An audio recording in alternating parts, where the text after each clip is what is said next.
Tonight we begin with the remarkable lives and incredible resilience of medieval peasants, the everyday heroes who, despite the odds, managed to survive some of the coldest and most brutal nights in history. Their story is one of a kind. So before you get comfortable, take a moment to like the video and subscribe, but only if you genuinely enjoy what I do here. And let me know in the comments where you're tuning in from and what time it is for you. It's always fascinating to see who's joining us from around the world. Now, dim the lights, maybe turn on a fan for that soft background hum, and let's ease into tonight's journey together. The first thing you experience isn't the warmth of a mother's arms or the soft murmur of a lullaby. It's cold, bitter, biting cold that creeps through the cracked timber walls of a one-room hut and clutches at your fragile, newborn body. You're born in the dead of winter, sometime in the early 1300s, in a forgotten village carved out of England's endless forests. No one here knows what year it is. Why would they? Dates are the business of monks and kings, not peasants. Your first breath draws in the smell of damp straw, burnt wood, stale sweat, and something sour, like curdled milk left too long by the hearth.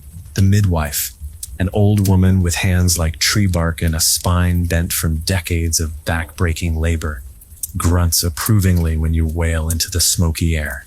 She wraps you in a scrap of linen that's seen more births and deaths than anyone cares to count. Your parents glance at you, more with calculation than tenderness. You're the fourth child. Another set of tiny hands to help in the field someday. Another mouth to feed, almost immediately. No cheering, no bells, no proud declarations of your name. Just the low hum of the fire, the shifting of your mother's weary body, and outside, the steady drip of melting frost from the thatched roof.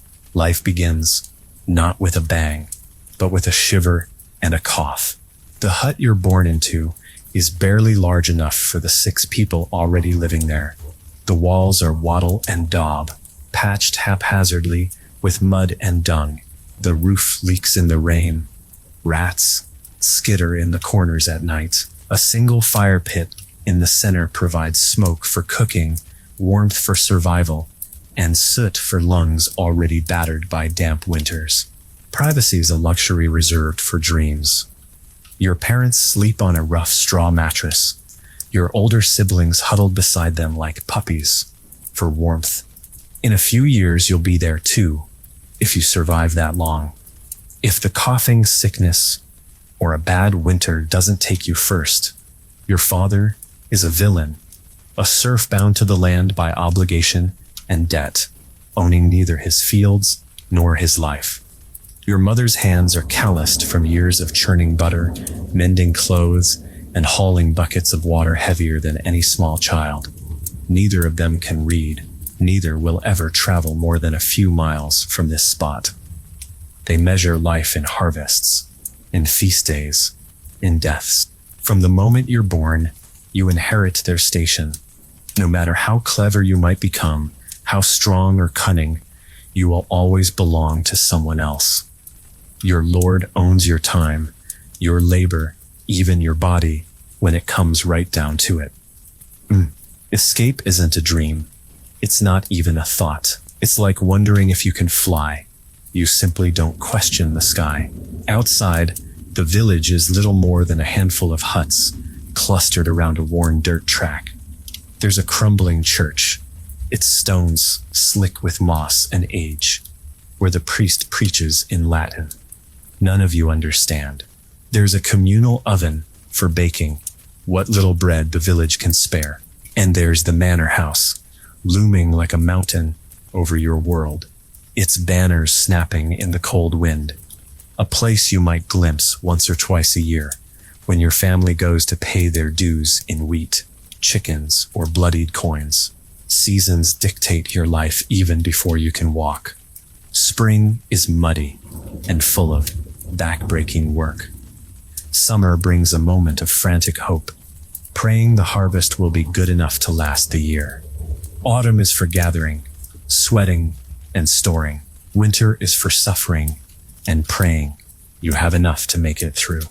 There's no real calendar in your world, only the iron rhythm of feast days and holy days, Christmas, Easter, All Saints' Day, markers not of celebration, but of survival. The priest rings the bell, and you trudge to Mass. You kneel on cold stone floors, your tiny knees aching, listening to sermons about sin and salvation you can't understand. All you know is that hell is hot, heaven is cold and distant, and your life is a test you're almost certain to fail. Illness lurks everywhere, in the river where you fetch water, in the filthy straw where you sleep, in the very breath of the people crammed around you. Sickness takes the weak first, the newborns who don't cry loudly enough, the old who fall and never stand again, the mothers worn out by too many winters and too many births. You survive your first winter through sheer stubbornness, or maybe through the prayers your mother mumbles when she thinks no one is listening. When the snows melt and the first pale shoots of green rise from the frozen earth, you're still here, a squirming bundle of hunger and noise. Nobody records your name. Nobody outside your village even knows you exist. But here you are anyway, alive, scraping, clinging, beginning your long march through a world that neither notices nor cares whether you succeed or fail. Welcome to your life, peasant. No banners will fly for you. No songs will be sung. But the world will grind on, and you will grind with it. Before you can even speak in full sentences, the village teaches you two things: work and obedience. There's no such thing as a lazy child here. By the time you wobble around on uncertain feet, you're expected to carry small loads of firewood, shoo geese from gardens, and mimic the motions of sowing seeds. Play is not a word you know. There are no toys, no games designed for fun alone. Everything has a purpose, even your childish diversions. If you stack stones, it's practice for carrying heavier loads. If you chase the chickens, it's to keep them from trampling the precious kitchen herbs. Your world stretches about as far as your legs can carry you in an afternoon. The forest that begins just beyond the last cottage seems endless and mysterious, a place of hidden dangers and whispered tales. Wolves, spirits, and outlaws are said to lurk beneath its tangled canopy. You're warned never to venture there alone, lest you vanish like old Gervais's boy, who wandered off 2 winters ago and never returned. The other children of the village, your brothers, cousins, and ragged friends, are your tribe. Together you form a kind of half-wild pack, roaming between the fields and the mud tracks, learning the skills you'll need to survive. You don't know letters or numbers. You know the weight of an axe handle in your hand, the rhythm of sowing seeds in rocky soil, the proper way to stack hay so it doesn't rot before winter. Accidents are frequent and rarely forgiven by nature. A wrong step near the mill pond could mean drowning. A tumble from the barn loft could snap your leg, and there are no doctors here, only the old woman with her sour-smelling poultices and whispered prayers. A broken limb might heal, or it might cripple you for life. Either way, work will go on. Meals are sparse and monotonous. Breakfast might be a crust of yesterday's bread, harder than stone and dipped into thin, watery ale. Fresh water is a dangerous luxury. Most drink ale that's weak but at least boiled and relatively safe. Dinner, if you're lucky, is a thick pottage, a gruel of barley, beans, onions, and whatever else was left unspoiled from the last market day. Meat? Forget it. You might see it once or twice a year when the Lord's hunts leave scraps for the villagers, or during rare festival days when a pig is slaughtered. More often, the only meat you taste is in the form of salted fish, so tough and leathery it makes your jaw ache. You're not hungry because you're lazy. You're hungry because the earth is stingy and the weather cruel. A late frost, a flood, a poor harvest. Any of these can tip your village into famine. And famine is not just empty bellies. It's watching the oldest villagers grow thinner and weaker each day. It's hearing babies cry through the night because their mothers can no longer produce enough milk. It's seeing fields scoured down to bare mud while your stomach twists and cramps. No one talks about the bad years. The memories are too raw. Instead, you pray. Every feast day, every Sunday, every moment the church bells ring. You pray to the Virgin for mercy, to Christ for deliverance, to a host of half-forgotten saints for just one more season of enough rain, enough sun, enough grain to see you through the long, bitter winter. You don't understand the Latin words murmured from the pulpit. You only know that kneeling until your knees bruise and keeping your head bowed is part of survival. God is not distant or theoretical here. He is immediate. He is both protector and punisher. The villagers speak of him the way others speak of the weather, capricious, unpredictable, terrifying. Life is a negotiation with nature, with the Lord, with God himself. You learn early that complaining gets you nowhere. Crying gets you ignored. Working, bowing your head, enduring, these are your only shields against a world that offers little kindness. Your body is small but wiry, tough, hardened by cold mornings and brutal afternoons spent tending goats, hauling firewood, picking stones from the fields. Every muscle strains toward adulthood, because the sooner you grow strong, the sooner you can contribute your full share. And still, lurking behind every ordinary day is the specter of death. A cough could become a fever. A cut could become an infection. A bad fall could lead to gangrene. There is no safety net here, no kindly healer with potions, no miracle cure waiting in the wings. Only the old woman with her willow bark teas and foul-smelling salves, muttering in a voice roughened by too many funerals. You don't think much about the future, because the future is uncertain. You live in the endless, grinding present. Spring brings mud and planting. Summer brings heat and bugs thick enough to blacken the sky. Autumn is a mad scramble to gather everything that grew. Winter is suffering, silence, cold, repeat, endure, hope, and above all, survive. You're about 7 years old when your life shifts in a way that feels almost invisible, but cuts deeper than any knife. You are no longer seen as a child. In the village eyes, you are now small labor. Nobody calls it a coming of age.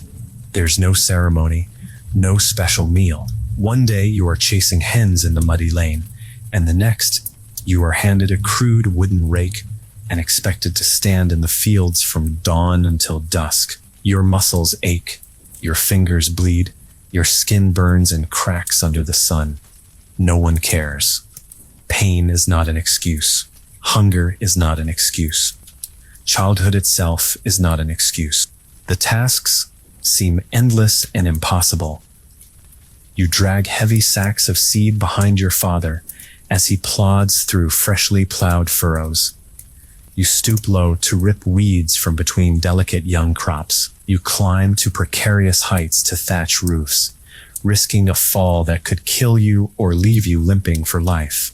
You are a cog in the great creaking machine of survival, and machines do not rest because they are tired. In summer, the work is brutal. Under the relentless sun, sweat stings your eyes.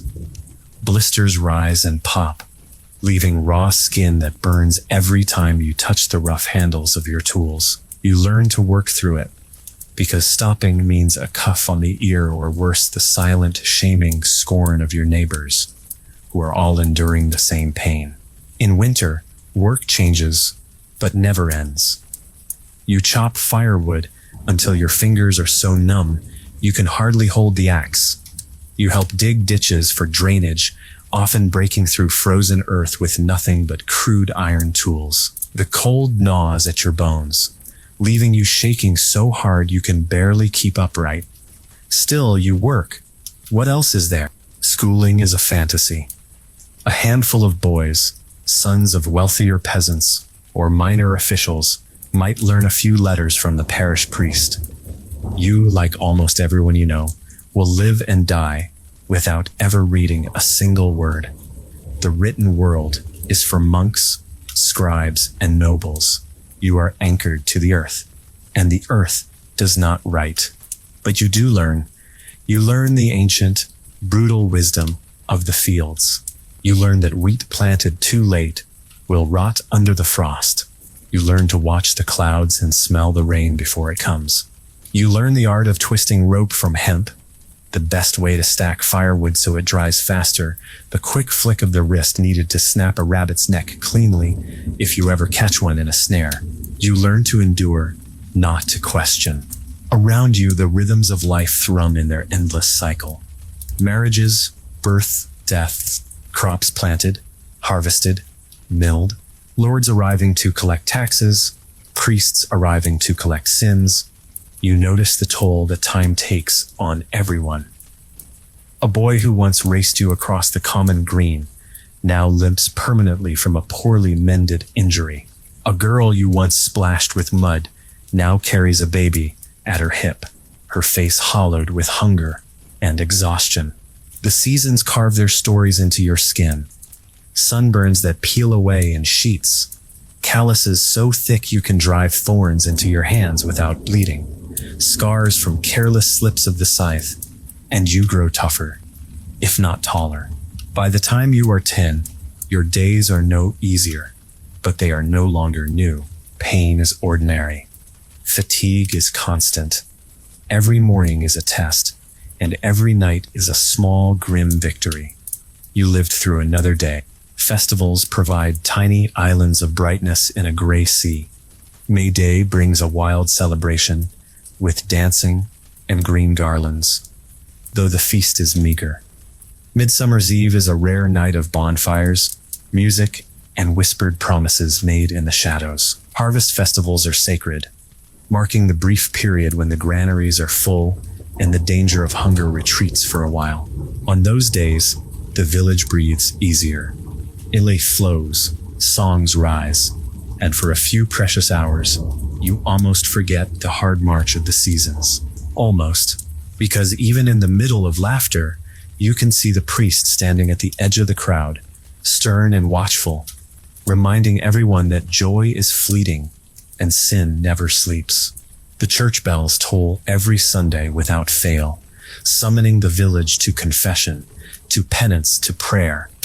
You kneel until your knees throb, your head bowed not from reverence, but exhaustion.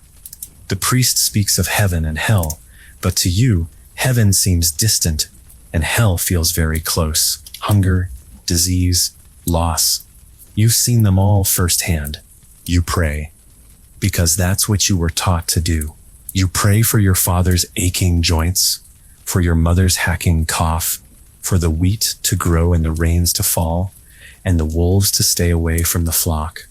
You pray without really knowing if anyone listens, because what else is there? No kings will ride to save you. No miracles will lift you from this earth.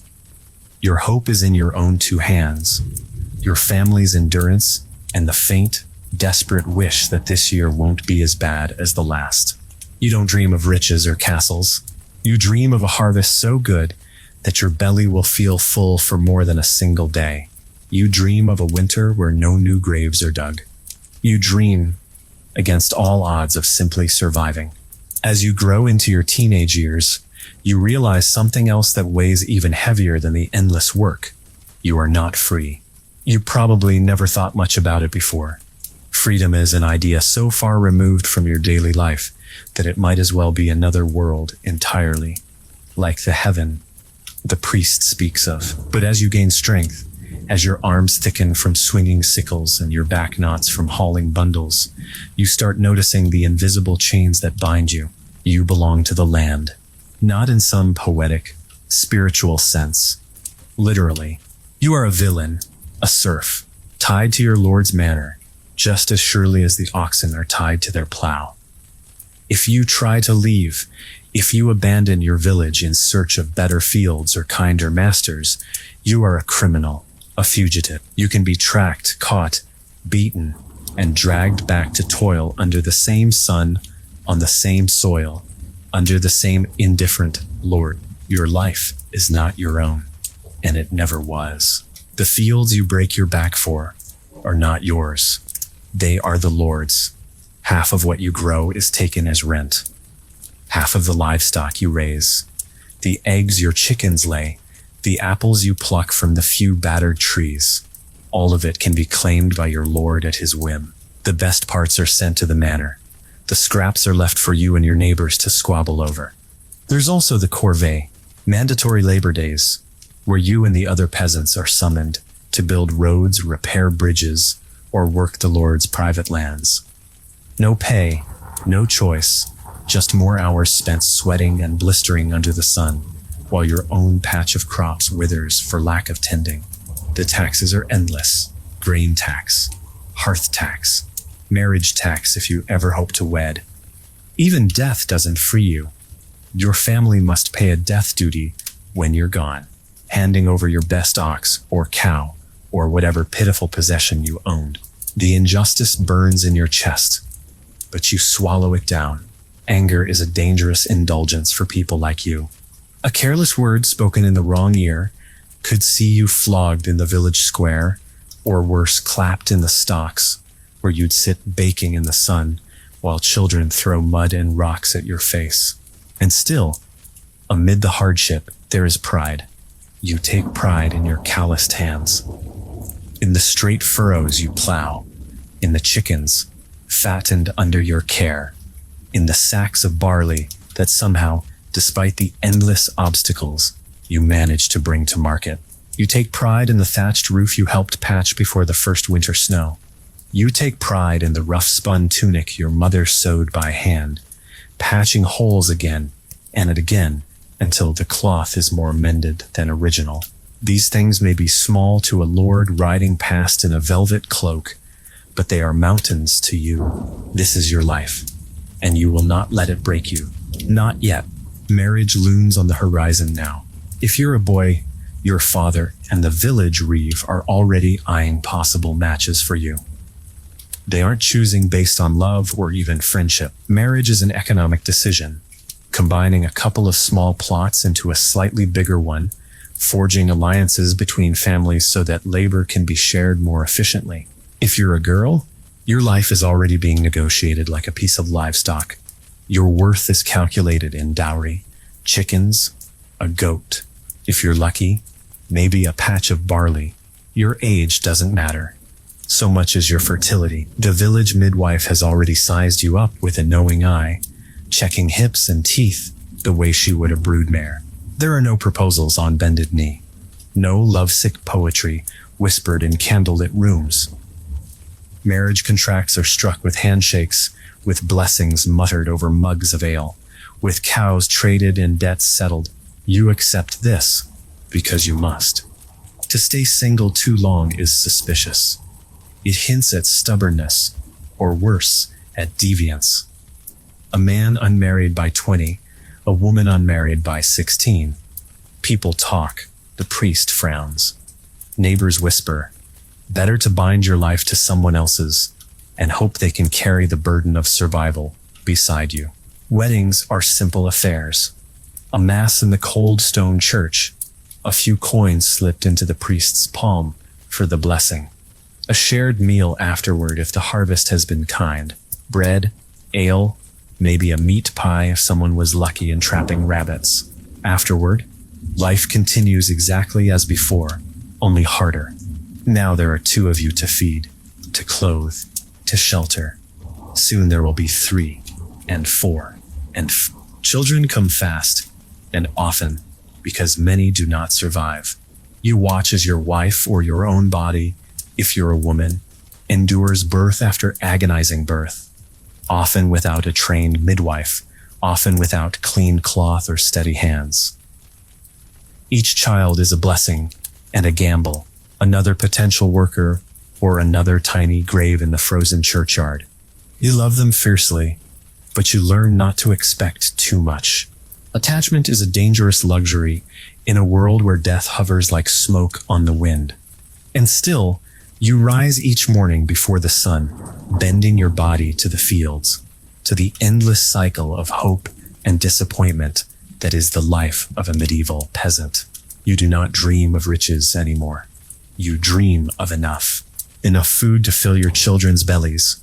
Enough wood to keep the fire burning through January. Enough health to see one more spring. Enough strength to die with your boots on. And maybe, just maybe, a priest at your deathbed to mumble the right words in time to save your soul. You learn quickly that the world beyond your village is both vast and dangerously irrelevant.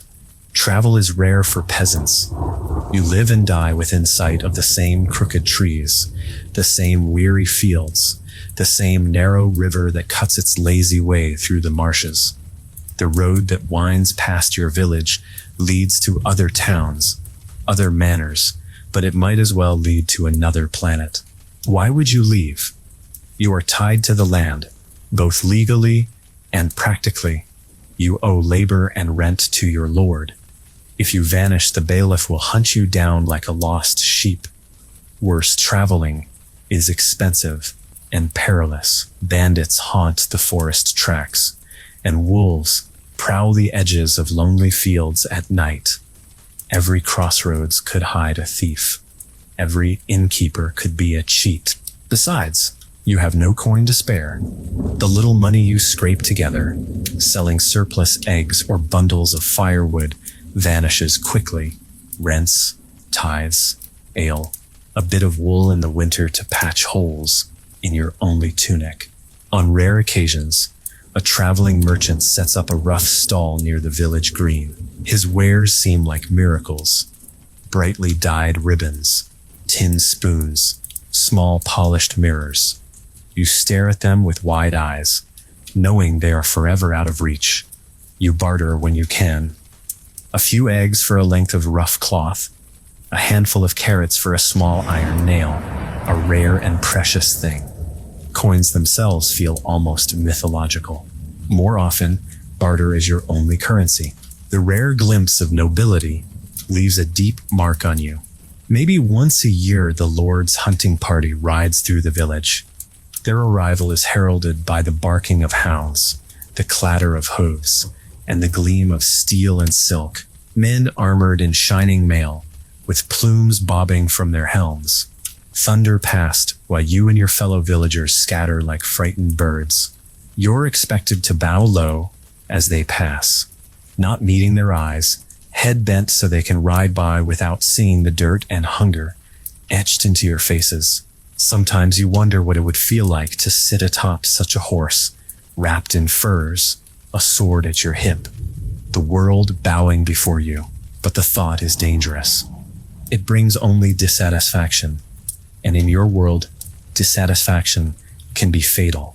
You hear tales from the older villagers of serfs who rebelled, who refused to pay taxes or tried to flee.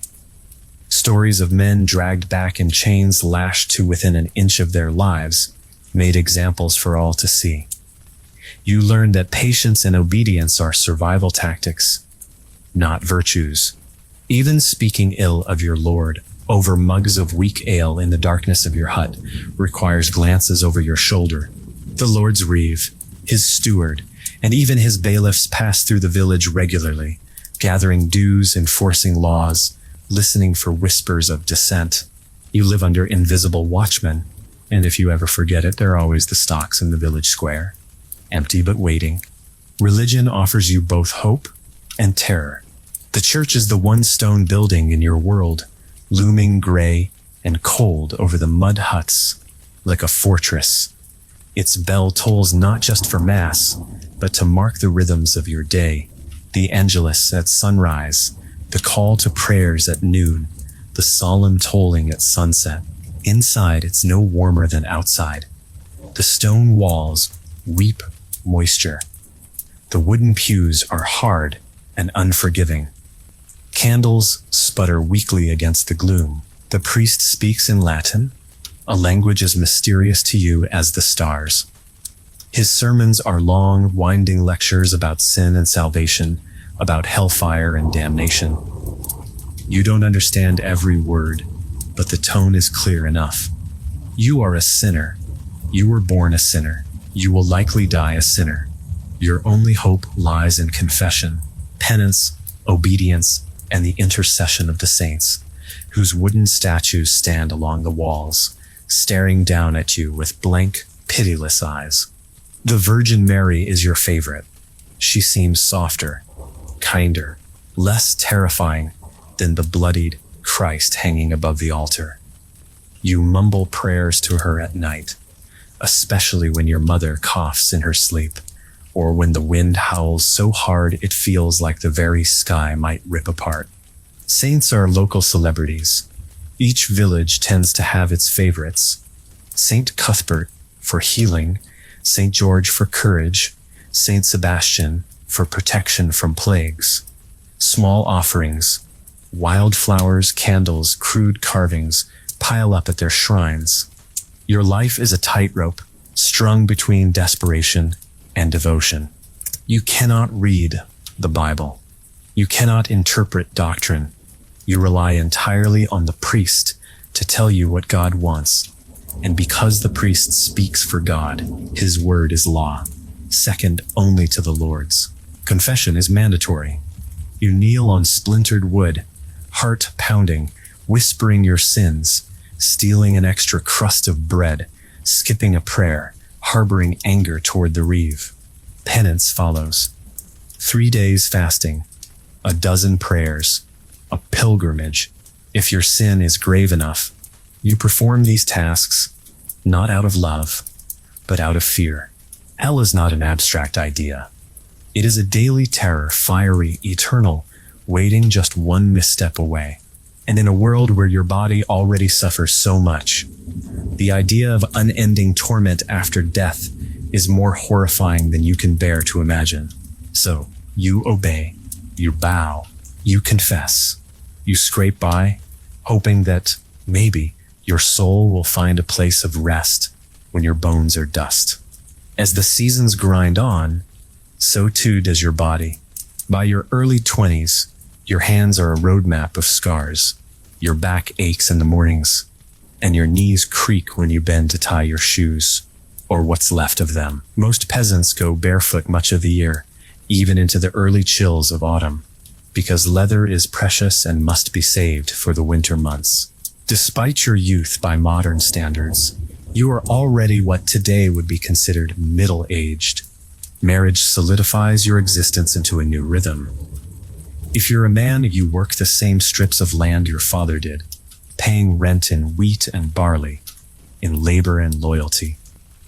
If you're a woman, your days are a brutal ballet of childbearing, weaving, cooking, tending gardens, and surviving. Children come quickly, too quickly. Sometimes, each pregnancy is a gamble. Will the child live? Will the mother survive? The midwife is there with her salted prayers and bundles of herbs, but there is only so much she can do. If a birth goes wrong, there's no surgeon waiting with sterile instruments. There's just blood, screaming, and a silent, grim-faced priest, ready to baptize a dying infant. And yet the children come. If they survive the deadly first year, the cradle-grave period, they become the next set of laborers. Tiny hands learning to weed gardens, chase chickens, fetch water, and clean hearth. You teach them the same way you were taught, without tenderness, without time for coddling. Every hour matters. Every mouth must earn its keep. You work side by side with your children in the fields. You watch their faces burn under the sun, their fingers crack from the cold. You see your life mirrored in theirs, and feel both pride and a deep, aching sadness you don't have the luxury to name. You live for the seasons. Spring means plowing and planting. Summer means long days of weeding and chasing off crows. Autumn means harvesting from dawn until dusk, until your fingers bleed. Winter means survival. Always survival. In winter, the world shrinks to the size of the hearth. Days are short. Nights are endless. The winds scream through the trees like angry ghosts, and the village huddles closer together, not for warmth but for shared human presence, a reminder that you are not yet. Food stores dwindle. Rats gnaw at the edges of sacks. You ration everything. No one eats their fill. No one dares. A pot of thin pottage simmers over the fire most days. Gruel made from whatever dried peas, oats, or cabbage you manage to save. Meat, if any, is a tough, stringy memory of better months. Sickness thrives in the cramped, damp conditions. Fevers spread. Coughs deepen into death rattles. You lose neighbors. Sometimes entire families vanish in the span of a month. The smoke from their chimney snuffed out like a candle. And through it all, the church bells continue to toll. For births, for deaths, for mass, for reminders that God's mercy must be begged for. Constantly, confession becomes more desperate in winter. After all, no one wants to die with a soul stained by sin. You kneel on frozen stone floors, praying your sins are not too heavy, that your confessions are not too late. Because death is not a distant thing here. Death is a neighbor, an occasional dinner guest, a figure lurking just outside the doorway, waiting patiently. Yet, even in the harshest months, there are moments of small, stubborn joy. A warm loaf of bread, pulled fresh from the communal oven, a successful trapping of a rabbit, enough to make a stew rich enough to silence hunger for a night, the birth of a healthy calf, a clear, crisp day, when the sun seems to stretch just a little longer across the barren fields, promising that winter will not last forever. These moments are your wealth. You gather them the way kings gather gold. You hold them tight against your heart, hoarding them against the long darkness, because they must last, because they are all you have. Life for a medieval peasant is a constant gamble against forces you cannot control. Weather, disease, war, lord's fate. You wake up every morning betting that you will make it through another day. Some years are kind. Some years are cruel. But always, life continues. You continue. Because you must. The seasons keep grinding forward, each one leaving its mark on you. By now, your body is a hardened tool, shaped by the demands of your environment. You can judge the coming weather by the ache in your joints. You can walk barefoot across fields of sharp stubble without flinching. You can carry a bushel of wheat, twice your own weight, on a back bent by years of labor. You have become what the world demanded: resilient, enduring, unyielding. But endurance does not shield you from everything. There are threats more devastating than hunger, more cruel than the lords, more relentless than the winter wind. The first is disease. Plague is a word that makes even the toughest men blanch. You hear the whispers long before it reaches your village, rumors carried by traveling merchants, by priests with trembling hands, by refugees begging for scraps at the edge of the forest. At first, you don't believe it. You want to think the sickness is just another bad harvest rumor, the kind that blows over like a summer storm. But then the coughing starts. One family falls ill, then another. The sick are shunned, their doors marked with crude symbols or left swinging open in grim acknowledgement. The village priest hurries from hut to hut, administering last rites as fast as he can mutter the Latin words. You are told not to visit neighbors, not to gather at the communal well, not to leave offerings at the church door without washing your hands in vinegar. If you can find any, it doesn't help. The sickness moves faster than you can avoid it. You watch as the strongest men you know, men who could plow a field in a day, who could wrestle a bull to the ground, wither in hours, their bodies racked with fever and blackened sores. You hear the wet rattle of death in the night. You smell the sour stench of decay even when the windows are shuttered. You bury more neighbors than you can remember, sometimes 3 or 4 to a pit dug hastily behind the churchyard. You pray harder. You fast longer. You offer what little you have to the saints. Still, death comes. It always comes. The second great enemy is war. You have little to do with kings and crowns. You care little for who sits on a distant throne. But war has a way of finding even the smallest, most forgotten corners of the world. It begins subtly. The reeve demands more grain for the Lord's soldiers. The best oxen are taken to pull wagons of supplies. Men are conscripted, torn from their fields to fight wars they barely understand. If you are unlucky enough to be chosen, there is no arguing. You are handed a pike, perhaps a padded tunic if your lord is generous, and marched off with little more training than what a village brawl might teach. If you survive the battles, an enormous if, you return to a village diminished, with your fields overgrown, your family weaker, your future even more uncertain. And if armies pass through your village, God help you. Soldiers, both friend and foe, take what they want. Chickens, bread, ale, daughters. They burn houses for firewood. They leave disease and hunger in their wake. Your tiny, fragile existence is crushed beneath their boots, as if you were nothing more than an ant. You are nothing to them, just another piece of earth to be conquered, consumed, and discarded.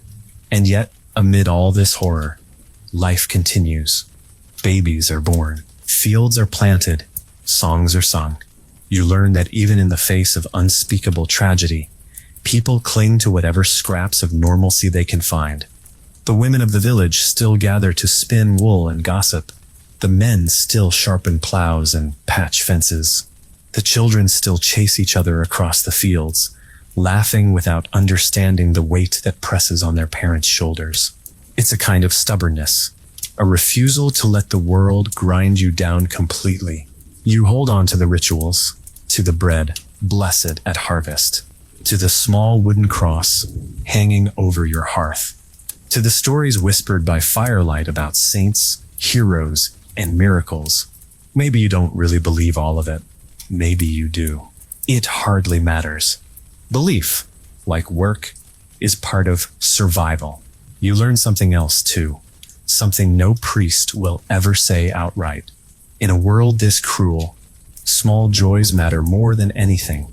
A good harvest, a warm loaf of bread, the first cry of a newborn baby, strong and healthy, a soft rain after a long drought, a moment of laughter shared over a cracked mug of ale. These are not luxuries. They are necessities.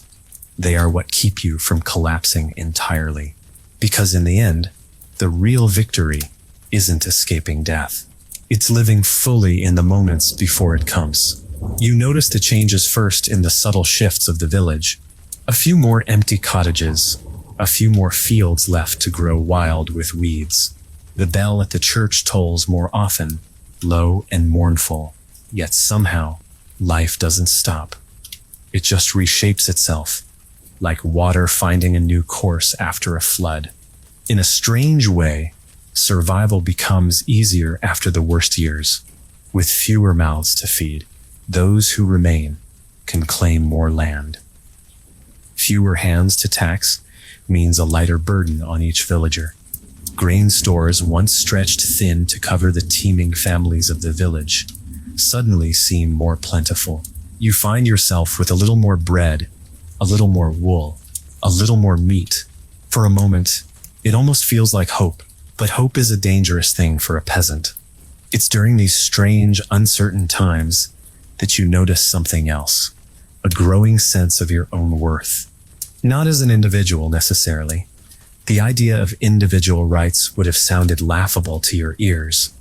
But as a group, the peasants begin to sense that maybe they are not as powerless as they once thought. When the Lord demands higher taxes to pay for another of his petty wars, the village reeve finds himself arguing with groups of peasants who murmur about fairness, about hardship, about rights. When the local priest rages from the pulpit about obedience and loyalty, the congregation's murmured amens feel thinner, less wholehearted.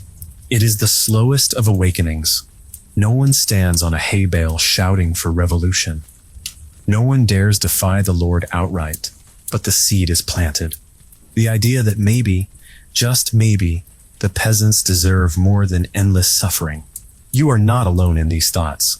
All across England and much of Europe, peasants begin to grumble louder. They are weary of taxes, weary of wars, weary of dying like flies, while the lords feast and the priests grow fat. In the coming decades, these small whispers will swell into great roars. Peasant revolts, demands for better treatment, bloody clashes that shake kingdoms to their roots. But for now, you are just one more soul shivering in a draughty hut, wondering if life could be different. You wonder too about things you were taught not to question. Why must you toil endlessly when the Lord's Son rides past, laughing atop a glossy horse? Why must you pray for mercy from a God who seems to favor the rich and punish the poor? Why does a single slip, a missed tithe, a mumbled insult, a stolen chicken lead to punishment as brutal as any crime? The questions fester like an old wound. But still, you work. Still, you pray. Still, you hope, because what else can you do? Amid all the struggle, there are still moments of connection that make the grind bearable. You gather with neighbors for harvest feasts, drinking ale until your ribs ache from laughing at old jokes. You sit by the fire with your family, telling stories passed down through generations, tales of heroes who outwitted tyrants, of clever peasants who tricked cruel lords, of humble men and women who found favor with the saints. You watch the seasons change, the golden flush of autumn, the stark, skeletal trees of winter, the bright explosion of green in spring, the buzzing fullness of summer. The world is a hard place, but it is also endlessly beautiful, if you have the strength to see it. Sometimes, in the rare quiet moments when the fields are plowed, the animals fed, and the hearth lit, you allow yourself to dream, not of castles or crowns, but of simple things. A life without hunger, a winter without death, a Lord who might see you as more than just another pair of calloused hands. You know it's foolish, but even foolish dreams have their place, especially in a life where reality is so often cruel. You survive because you must. You endure because you have no other choice. And somewhere deep inside you, deeper than hunger, deeper than fear, there is a stubborn spark that refuses to go out. The same spark that once made men build their first huts from mud and straw. The same spark that might, one day, build something greater, something better, something worth all the suffering. But for now, you rise with the dawn, bend your back to the plow, and walk the worn path your ancestors trod before you. Because it is the only path you know. Because it is enough. Because you are still here. If there's one constant you can count on in your life, it's the land. It demands everything and gives little, but it is the anchor around which your entire existence turns. Spring comes with a fury of tasks. Before the last frost fully recedes, you're out in the fields, hacking at the hard ground with heavy wooden plows, strapped to lumbering oxen. The soil is stubborn and heavy, clinging to your boots and stealing your strength with every labored step. Planting must be timed with agonizing precision. Too early, and a surprise frost will kill the seedlings. Too late, and the crops won't ripen before the bitter chill returns. You sow barley, rye, oats, staples that will, if the weather holds, form the backbone of your meager survival. Wheat is more valuable, but trickier to grow. You reserve the best, sunniest strips of land for it, praying under your breath as you cast the seeds by hand. Every handful of seed feels like a gamble. Every furrow is a prayer. As the seasons warm, the village bursts into a frenzy of life. Animals breed, filling the pens with squawking, squealing chaos. Gardens must be planted too. Plots of cabbage, leeks, onions, garlic, crops you'll lean on heavily when winter drains your strength and spirit. There's no such thing as a quiet day. Even children too young to sow are put to work chasing birds from the fields, carrying water to the laborers, gathering sticks for fuel. Your skin darkens from sun exposure, toughens until it feels more like leather than flesh. Insects swarm, sweat stings your eyes. You scratch flea bites until they bleed, knowing that infected wounds can easily spiral into deadly fevers. Still, you labor, because missing a planting season is not an inconvenience. It is a death sentence. By high summer, exhaustion becomes a constant companion. You move through your days in a haze of hunger and heat, counting time not in hours but in tasks. First light, milk the goats, muck the pens. Mid-morning, haul water from the well, weed the crops, mend the broken tools.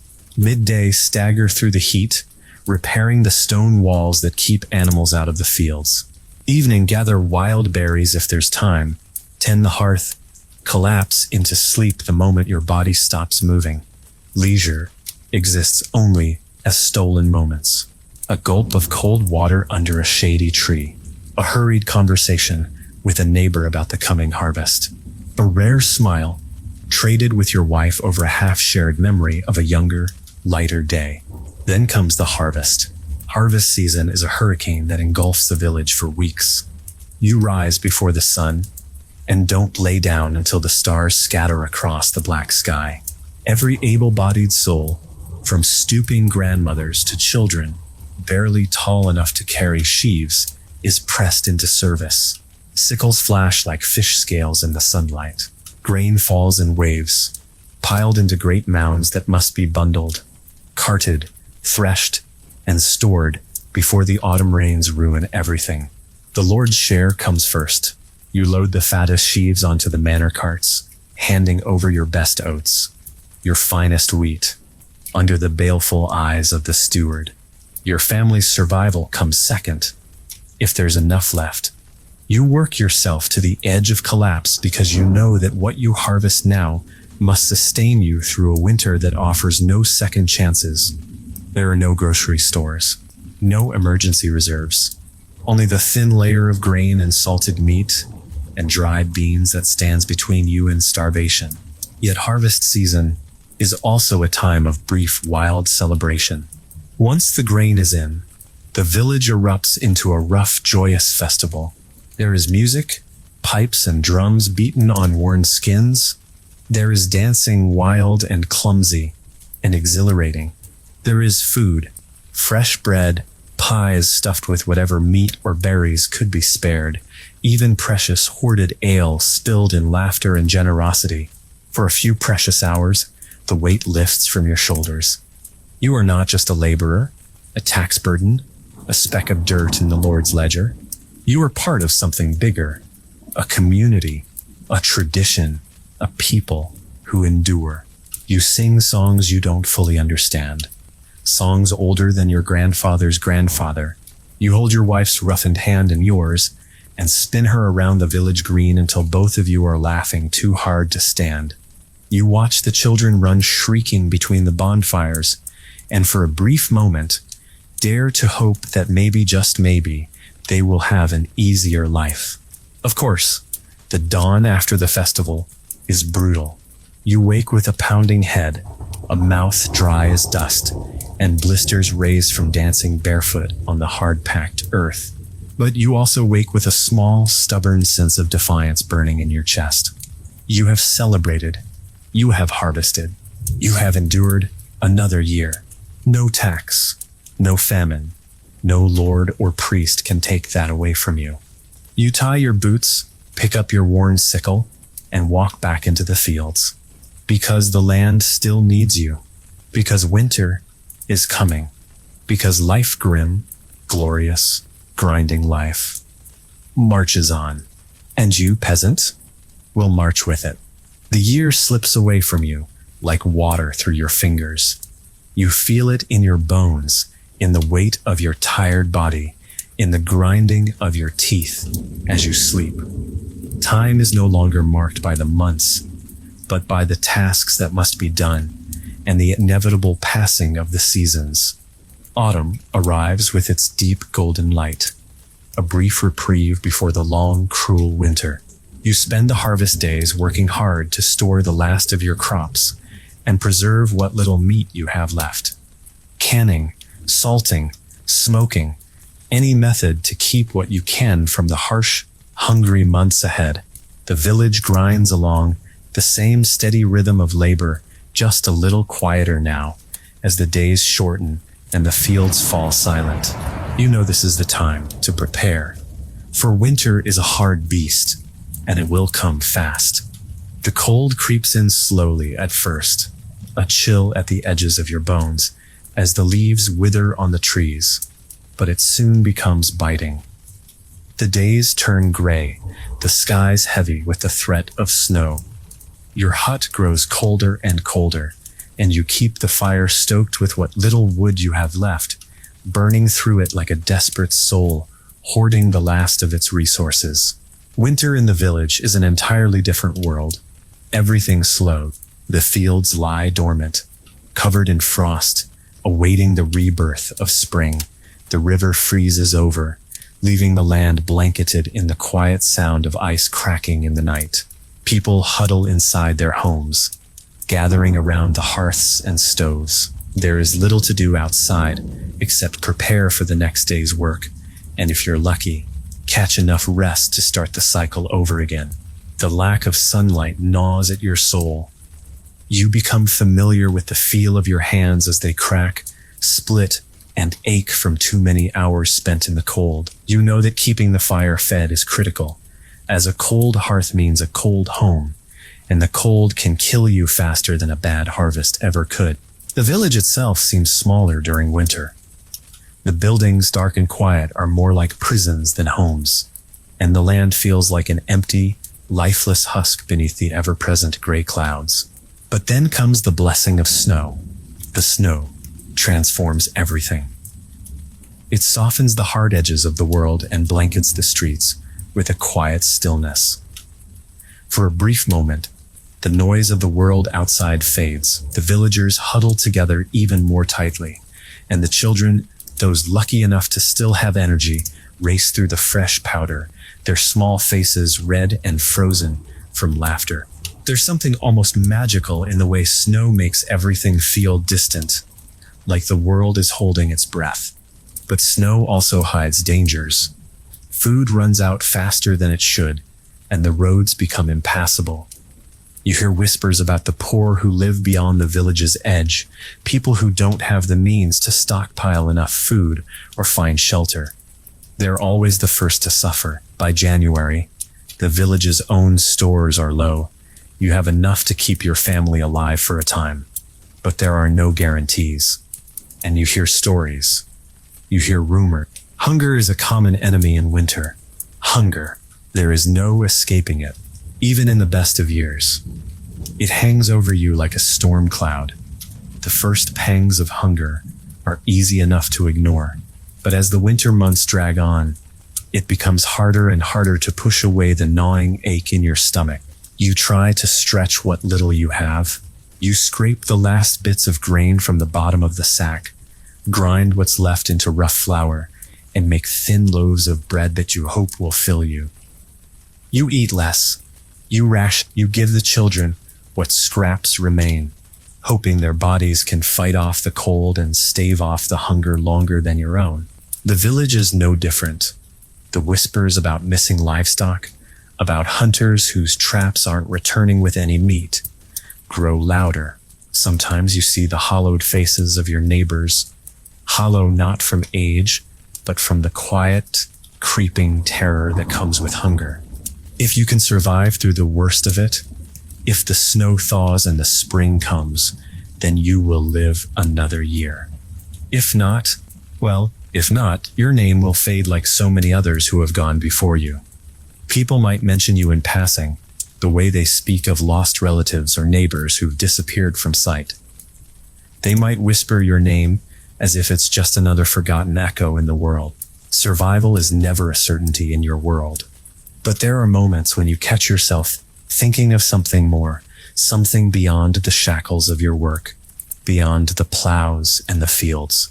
Perhaps it's freedom, that tantalizing dream the noblemen and priests always talk about, but never seem to share. They own the land, the church, the laws that govern you. You toil, you suffer, you endure, but you are not free. But for all the hardship, for all the injustices, you have this. You have the right to live another day. It is a small thing to hold on to, but it is yours. And when the first sign of spring arrives, when the ice on the river cracks, when the first buds appear on the trees, your heart surges with gratitude. You look over the barren landscape and know that you have made it once again. You will survive, and you will work the soil and harvest the crops that will see you through another year. You take pride in the work, pride in the survival. That pride, tiny as it may seem to the world beyond, is what will keep you alive. The first signs of spring are a miracle, almost divine. When the snow finally begins to retreat, when the heavy grip of winter releases its hold on the village, it's like a floodgate of possibility opens. For the first time in months, the earth beneath your feet feels solid and warm, not frozen and unforgiving. The air smells different, fresh, sweet, as if the world is taking a deep, careful breath after being suffocated by winter's breath. The hardest time of the year is over, for now anyway. There's a feeling in the air as you take your first steps back onto the damp, muddy fields, an anticipation of something greater, something better. The work isn't over, but the worst of it is behind you. You can start looking forward to growth, to renewal, to that faint hope that this year might bring you something more than just surviving. But those hopes are brief. This is, after all, the life of a peasant. The work immediately shifts from the frozen, still landscape of winter to the frantic activity of spring planting. You rise early, before the sun fully breaks through the gray horizon, and you step outside to find the village already alive with sound and motion. The plows are pulled by oxen, heavy and stubborn, scraping across fields that now seem both fertile and terrifying. The task seems endless. The earth, still heavy with the cold from the past months, resists the plow, but you press on. The grains you plant are vital: barley, oats, rye, all necessary for what comes next. Each grain you plant is a small hope, a fragile thing that must survive long enough to feed you in the coming months. It's a delicate, tiresome dance. The fields will need water, protection, and care. You spend hours watching over the crops, making sure they have enough space to grow, enough sunlight to ripen. You go back to the same patch of land, day after day, staring at rows of plants that have yet to show their promise. And yet, there's no time to worry about it too much. The weeds need to be cleared. The fence posts need to be checked. The animals need feeding, their pens cleaned, their legs inspected for cuts or injuries. The rhythm is set. Your body, though exhausted, becomes accustomed to it.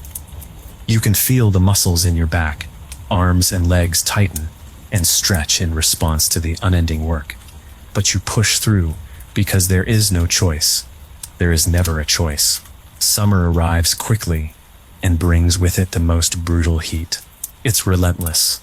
The sweat drips down your face as you work beneath a sun that seems determined to burn the earth itself.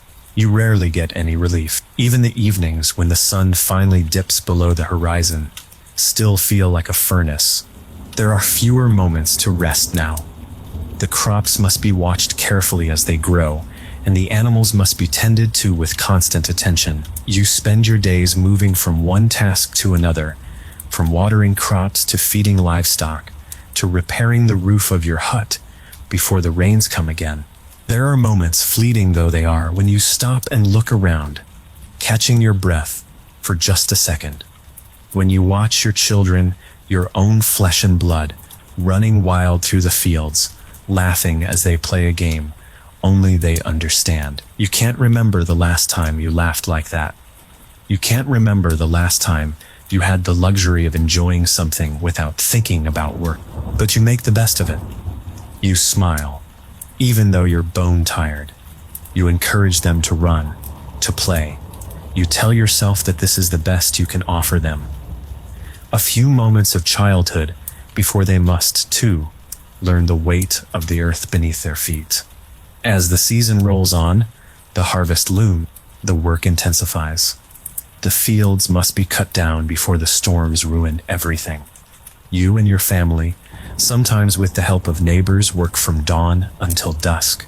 Your hands raw, your bodies aching, your spirits frayed, and the whole time, you are in constant fear of a bad harvest. It's always in the back of your mind, a quiet dread that wraps around your thoughts like a vine. If the harvest fails, your survival is in jeopardy. Without that crop, there is no food for the winter. Without enough to store, you risk running out long before the snow thaws again. The village murmurs about the possibility of famine. You hear talk about distant lands ravaged by disease, fields where crops failed because of blight, villages that saw their food stores emptied in a matter of weeks. You cannot shake the feeling that it could be your village next, and there is nothing you can do to stop it. The tension in the air is palpable.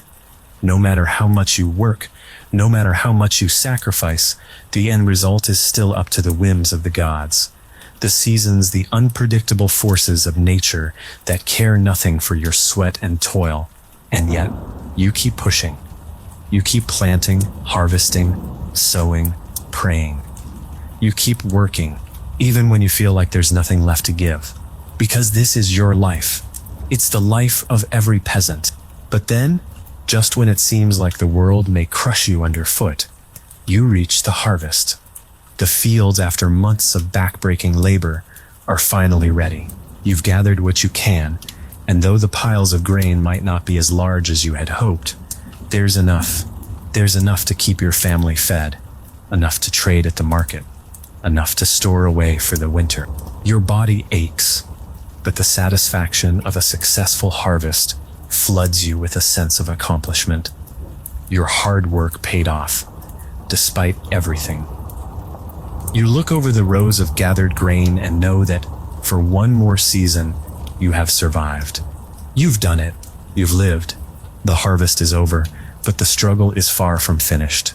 With the fields cleared and the grain safely stored, or at least mostly safe from rats and rot, your focus shifts to winter prep.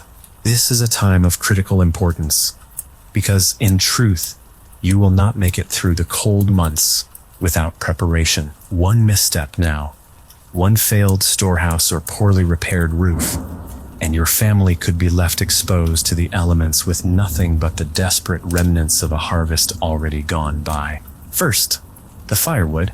Each family is expected to gather enough to last until spring, but it is not always enough.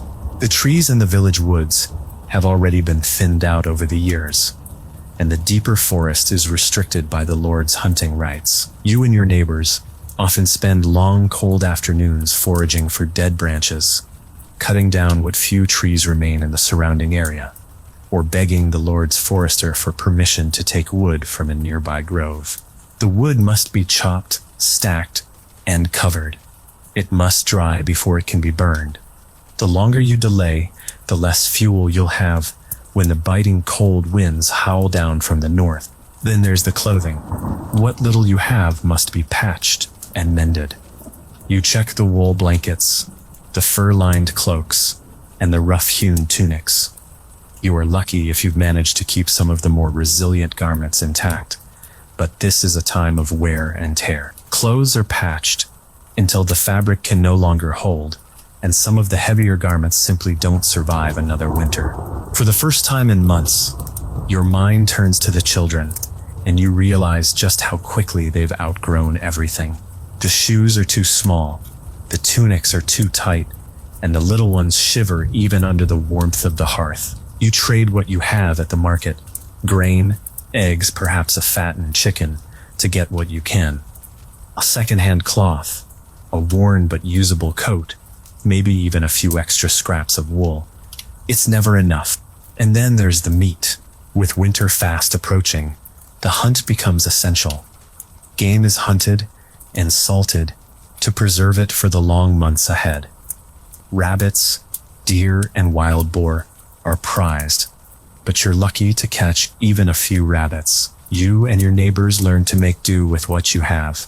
Sometimes that's salted fish, sometimes it's a stew made from the last of the root vegetables, but every meal is carefully rationed, measured against the dwindling days before the first snow falls.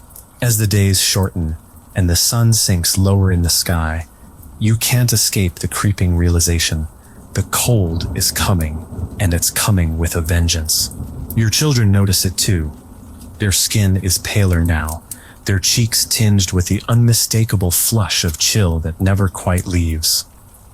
The house, no matter how much firewood is thrown into the hearth, seems perpetually damp and freezing. The damp stone floor seems to leach warmth from your bones. Outside, the first light dusting of snow falls, just enough to remind you of what's to come. The winds grow harsher, and with each passing day, the nights lengthen, leaving the village in darkness for longer and longer stretches. The village priest continues his work as usual, his sermons as long and incomprehensible as ever. He speaks about the coming of the Christ child and the importance of keeping faith through difficult times. You nod along, though. Honestly, his words are just a ritual now. When your stomach aches and the cold gnaws at your bones, you know your survival is not in his hands or in anyone else's. You spend the last few weeks before winter wrapped up in constant preparation, racing against the elements. The firewood is stacked, the food preserved. Your children are kept indoors for as long as possible, their cheeks flushed from the chill and their small hands numb from fetching water or gathering firewood. And then, one morning, the snow arrives in full force. It's not the soft, gentle fall of snowflakes you might imagine. It's an overwhelming deluge of ice and wind, thick enough to block out the sun and swallow the earth whole. The wind howls through the narrow streets, biting at your skin even as you shield your eyes against the blinding storm. The roads become impassable, the river frozen solid. You and your family retreat into your hut, shivering under thick wool blankets, trying to preserve the warmth of the fire. The hearth crackles and hisses as you watch the snow pile higher and higher, cutting you off from the outside world. Inside, your family survives on what you've gathered: a few remaining chickens, dried salted fish, barley, and turnips. If you're lucky, there will be a meal each day, but you know the reality. If the storm stretches long enough, you could be forced to dig into your grain reserves earlier than planned, and that means a far leaner winter. The days drag on. No one visits. The few who have managed to travel through the snow, trudging through the white drifts to reach the village, arrive with thin, exhausted faces, and the whispers begin. The word famine begins to echo in hushed voices. The threat is ever present.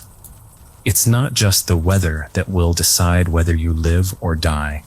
It's how long the supplies will last, how long the village can hold out before the stores run dry. And still, you endure. You endure because it's all you can do. There's no other option. You huddle together with your family in the dim light of the fire.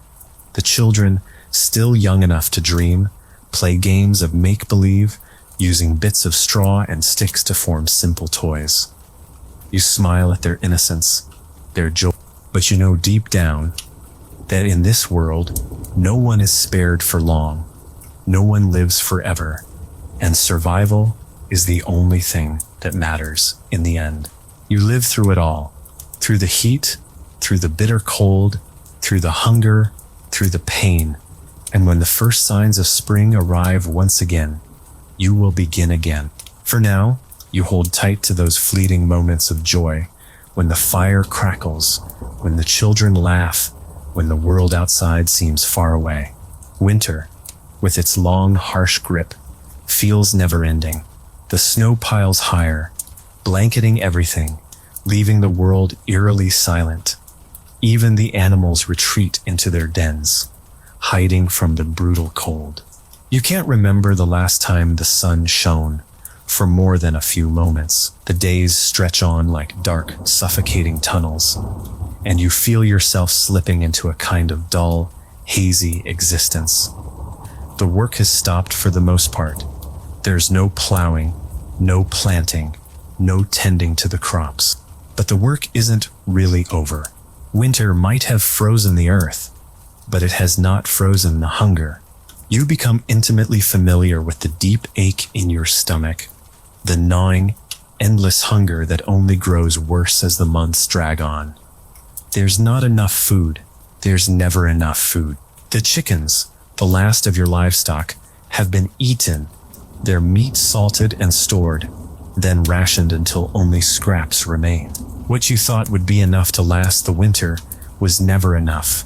Not when the cold sucked the warmth from the hearth and the wind howled like wolves just beyond the door. At times you wonder if your family will make it. How much longer can you survive on the bitter scraps that remain? Will the spring come soon enough, or will you run out of food before the thawing earth offers any respite?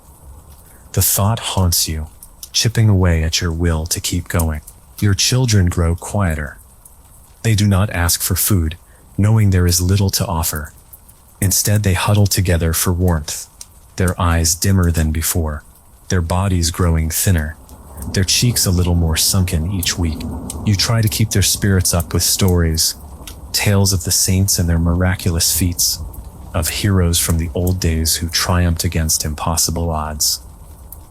You do it not for their benefit, but for your own, because somewhere deep inside, you still believe that if you can make them laugh, if you can make them forget, even for a moment, the hunger gnawing at their bellies, you might somehow keep the darkness at bay.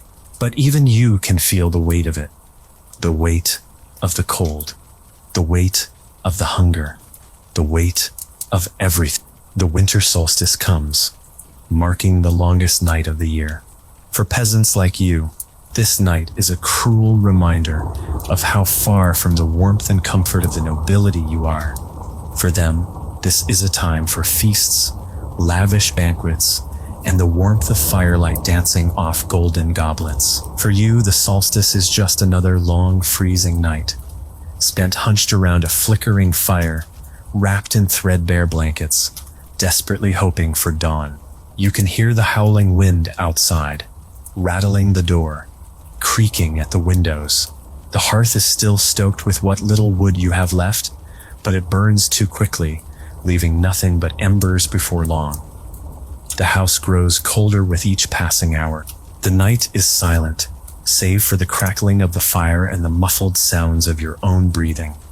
You try to sleep, but it's difficult when your body is cold from the inside out, and your mind races with worries of what tomorrow will bring. You clutch your children close, their small bodies providing some comfort against the cold, but even their warmth cannot completely thaw the chill that has seeped into your bones. You dream of a warm spring, of food in abundance, of a life not bound to endless struggle. But in this life, dreams are a luxury. Survival is the only reality. By the time the snow begins to melt, by the time the first signs of spring crack the icy shell of winter, you are a different person. The toll of the months has worn you down. You have aged in ways you cannot describe. Your face hollowed, your hands more calloused than ever. Your children, too, are changed. They are quieter, their laughter less frequent. Their faces are too thin, their ribs too prominent. But they're still here. You're still here. And when the first green shoots poke through the frozen ground, you know that you've made it through. The land is waking up. You feel the weight of the world lighten slightly, though it is far from gone. The thaw is slow, almost imperceptible. You spend the days clearing out what remains from the bitter winter, patching roofs that have been battered by snow, tending to the animals that survived the cold. You take inventory of your supplies, though you already know how little you have left. It will be another hard year, but there's a glimmer of hope, because even after all this time, after the suffering, after the fear, you are still here. As the weather warms, you return to the fields, your hands familiar with the weight of the plow, the roughness of the soil, the steady rhythm of the work. You know what needs to be done. You plant the seeds as carefully as you can, hoping the weather will cooperate this time, praying for enough rain, enough sun. Your body remembers the labor, You remember the struggle. It is the only thing you know, and it is the only thing you can rely on. You will do whatever it takes to ensure that your family survives. You will dig your hands into the dirt, sow your seeds, mend your tools, and pray for a better season. One where the crops are plentiful and the winter does not steal away all you've worked for. But deep down, even as you press on, there is something else at work. A quiet, stubborn hope. Because for all the hardship, for all the suffering, you have survived. And if you can survive this, then maybe, just maybe, you can survive anything. The spring brings relief, but it also brings the immediacy of work. You move swiftly from one task to another as the thaw softens the earth. Your hands are already calloused from the months of winter's cruel weight, but now they are back to familiar toil, sowing, planting, preparing. The village stirs with a newfound energy, as men and women, their faces worn by the past months, begin their work in earnest. There is a frantic pace to spring, a rush to plant before the rains come, and the earth hardens again. The fields become a blur of activity, where the hum of hoes against soil mixes with the calls of children chasing hens and the occasional bleat of a goat. It is the time to plant what will be your lifeblood for the coming months, and you do not waste a moment. The work is never simple. Even with a strong back and steady hands, there is always something more to be done. You pull your oxen to the farthest corners of the field, plowing deep into the rich, fertile earth, tearing through the last vestiges of the frost. It feels almost sacred, like this is the one time each year when the earth cooperates with your needs, when the sky blesses you with the conditions you require to live. You plant barley, wheat, and oats, essential crops, each one vital to your survival. The grain will be harvested in late summer, just in time for the coming winter's hunger. The oats will feed your livestock. The barley will be your bread, your beer, your staple. But planting is only the beginning. The seasons are fickle. In early summer, the promise of a good crop begins to look distant as dark clouds gather in the sky. You feel a familiar tightness in your chest as the storm rolls in, thunder grumbling in the distance. You know what a downpour means. Too much rain can flood the fields, drown the seedlings, ruin everything. The rain comes, and it is relentless. It soaks the fields, turning the earth into a thick, soupy mud. You curse the sky, curse the rain, curse the endless wait for the sun. You watch helplessly as the young shoots of wheat and barley begin to drown in the pooled water. The earth seems to be eating your labor, swallowing it up in muddy waves. Your crops are delicate, easily destroyed. You think back to the few years when you watched the grains grow fat and golden in the fields. But that is only a memory now, fading under the weight of too many bad years. This year, too much rain means no solid harvest. The seeds you planted with such careful hope may not survive. You can't control the weather. You can't control anything. Not the taxes that keep rising. Not the lords who demand more and more from your already meager share. Not the creeping shadow of famine that threatens every crop you grow. You can only wait, watch, pray. Then, as if in some cruel joke played by the heavens, the rain stops, but the heat returns. The same sun that once threatened your skin with its heat now presses down, relentless and scorching.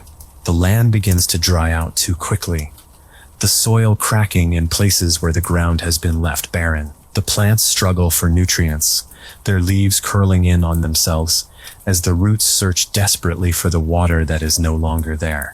You can see the signs of drought starting to take hold. The barley stalks grow thin, the wheat turns a dull, sickly color. Even the soil begins to smell different, more like dust than earth. You push forward, trying to water the crops by hand where you can, hauling water from the village well in heavy wooden buckets. But there's never enough. Then, in the final weeks of summer, as you begin to assess the damage, there is a fleeting sense of relief. The harvest is not entirely ruined. What survives, what little survives, might not be enough to feed you through the winter, but it's something. You stand among the wheat, your fingers running over the grains that remain, some ripened to golden perfection, others stunted and weak. It's bittersweet, almost a mockery of the effort you've put into your work, but it is all you have. You begin the process of harvesting what you can, working day in and day out to bring in the last of the crops. The wheat is cut by hand, and you feel every strain in your back as the sickle moves through the stalks. The summer heat presses against you like a heavy blanket, and the sweat pours down your face. You barely stop for rest. The harvest won't wait. Once the grain is brought in, it must be threshed. The hard work never seems to end. You spend hours in the barn, sifting the grains, separating the wheat from the chaff. The kernels fall into neat piles, but each pile represents hours of grinding labor. For a brief moment, as you watch the grain pile higher, you feel a sense of accomplishment, a sense of hope. But that feeling is always brief. The grain might be enough to get you through the winter if the weather doesn't turn again, but it never truly feels like enough, does it?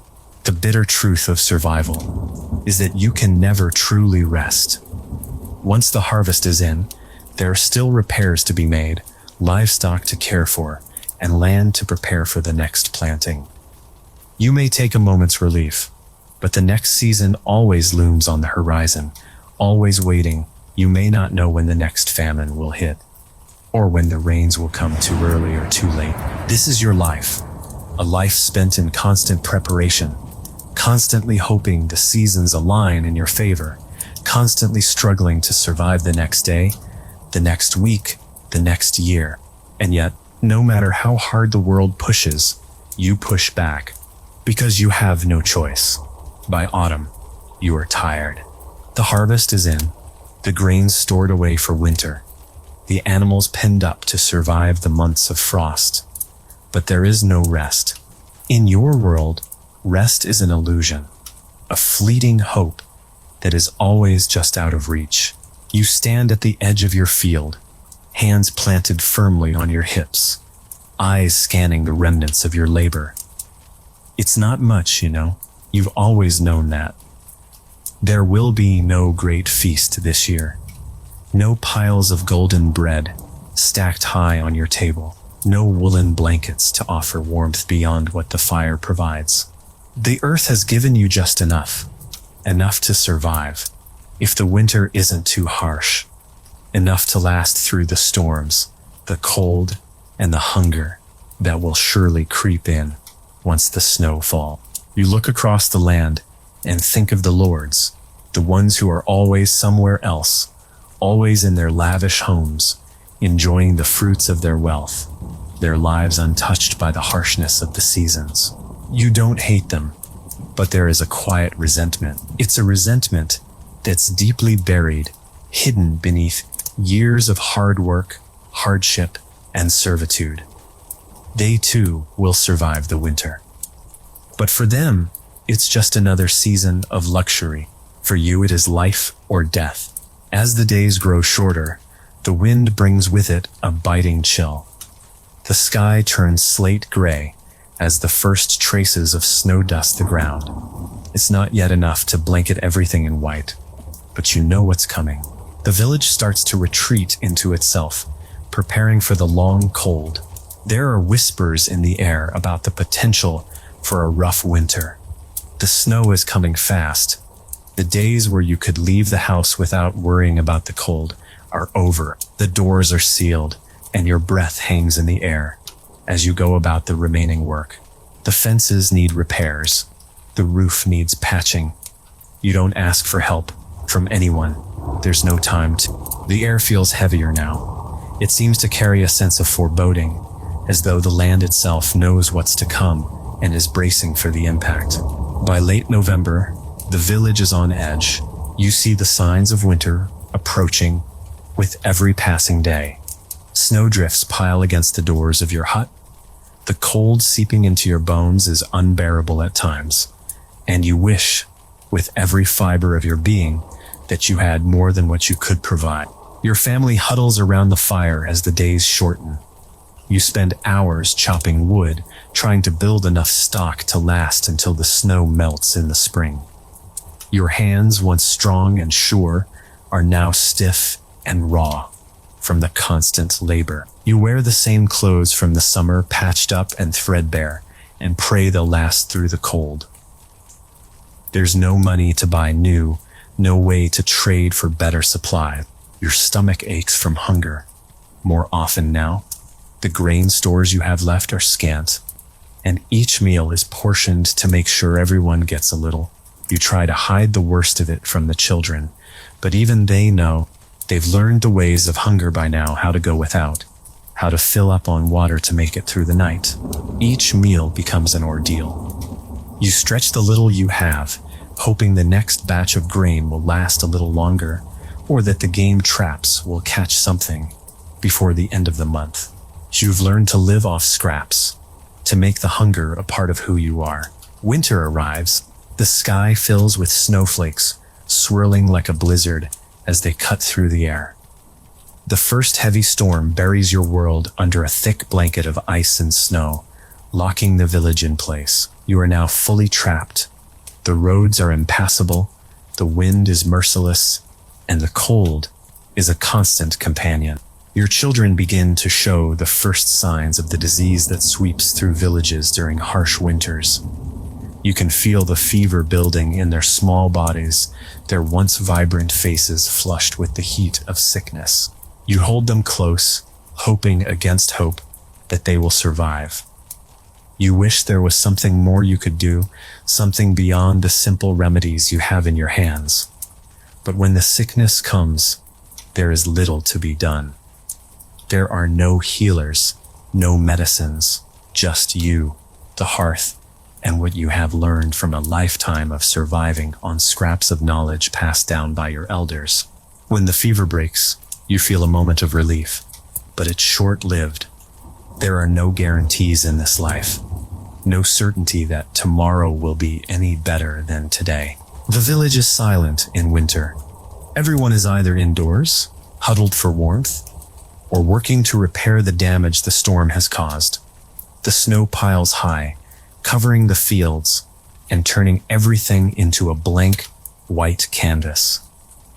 You know the thaw is coming, but for now, you're stuck with your family, stuck with the harsh cold, stuck with the knowledge that survival will be a gamble.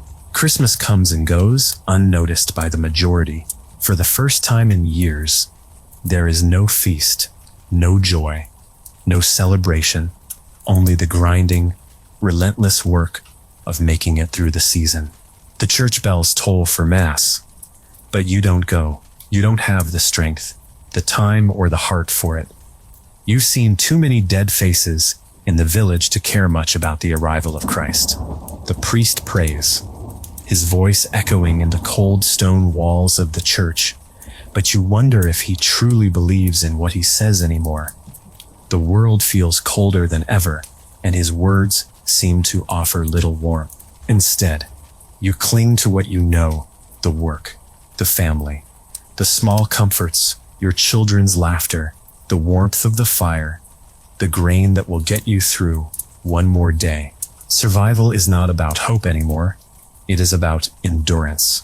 The worst of winter drags on, but it is the smallest of signs that carry the most weight now. You notice the slight change in the air. The long, cold nights are less harsh. The sun hangs lower in the sky, casting pale golden rays on the snowy ground. But the world is still frozen, trapped in the grip of winter's final stand. Even the wind, once a howling beast that stole your warmth, now feels a bit softer, as though nature is gathering its strength for something more. The trees, stripped of their leaves, creak in the wind, their limbs reaching skyward like the last desperate plea of life before the thaw. It's a strange moment. The world seems to hold its breath. The days are still long, but you feel them differently now. You've endured so much already, and you know, somewhere deep inside, that the end of this winter means the start of something new. It's almost eerie, the stillness. There's nothing to do but wait for the earth to wake from its frozen sleep. And then one day, without warning, the snow stops. It isn't much at first, a soft melting around the edges, water trickling down through cracks in the earth. The river, which had been frozen solid for months, slowly begins to creak and groan, its ice melting in slow progression, revealing the muddy, brown water that lies beneath. You feel a kind of cautious hope stirring inside you, hope mixed with dread. It's the change you've been waiting for. Spring is on the horizon, but it always feels too soon to celebrate. Food. It is the first thing you think of when the thaw begins to creep in. You pull back the door, and the cold air from the outside stings your face, but it's different this time. It's not as biting. You squint, seeing patches of green beginning to break through the wet earth. The first shoots of green are barely visible, but they give you hope, not enough to fill a stomach, but enough to fuel that small, flickering flame inside you. The flame that says, maybe we will make it. Maybe we will survive. For now, the grain stores are low and your family is thinner than you've ever seen them. Hunger is never far from your thoughts. You ration what little you have left, and you remind yourself daily that it will all be worth it in the end. As the weather changes, the grass will grow, the plants will sprout, and with it, you'll be able to feed your family. But even then, the fear lingers. What if the weather doesn't cooperate? What if the rains don't come in time? What if there's another plague, another famine, another bad year?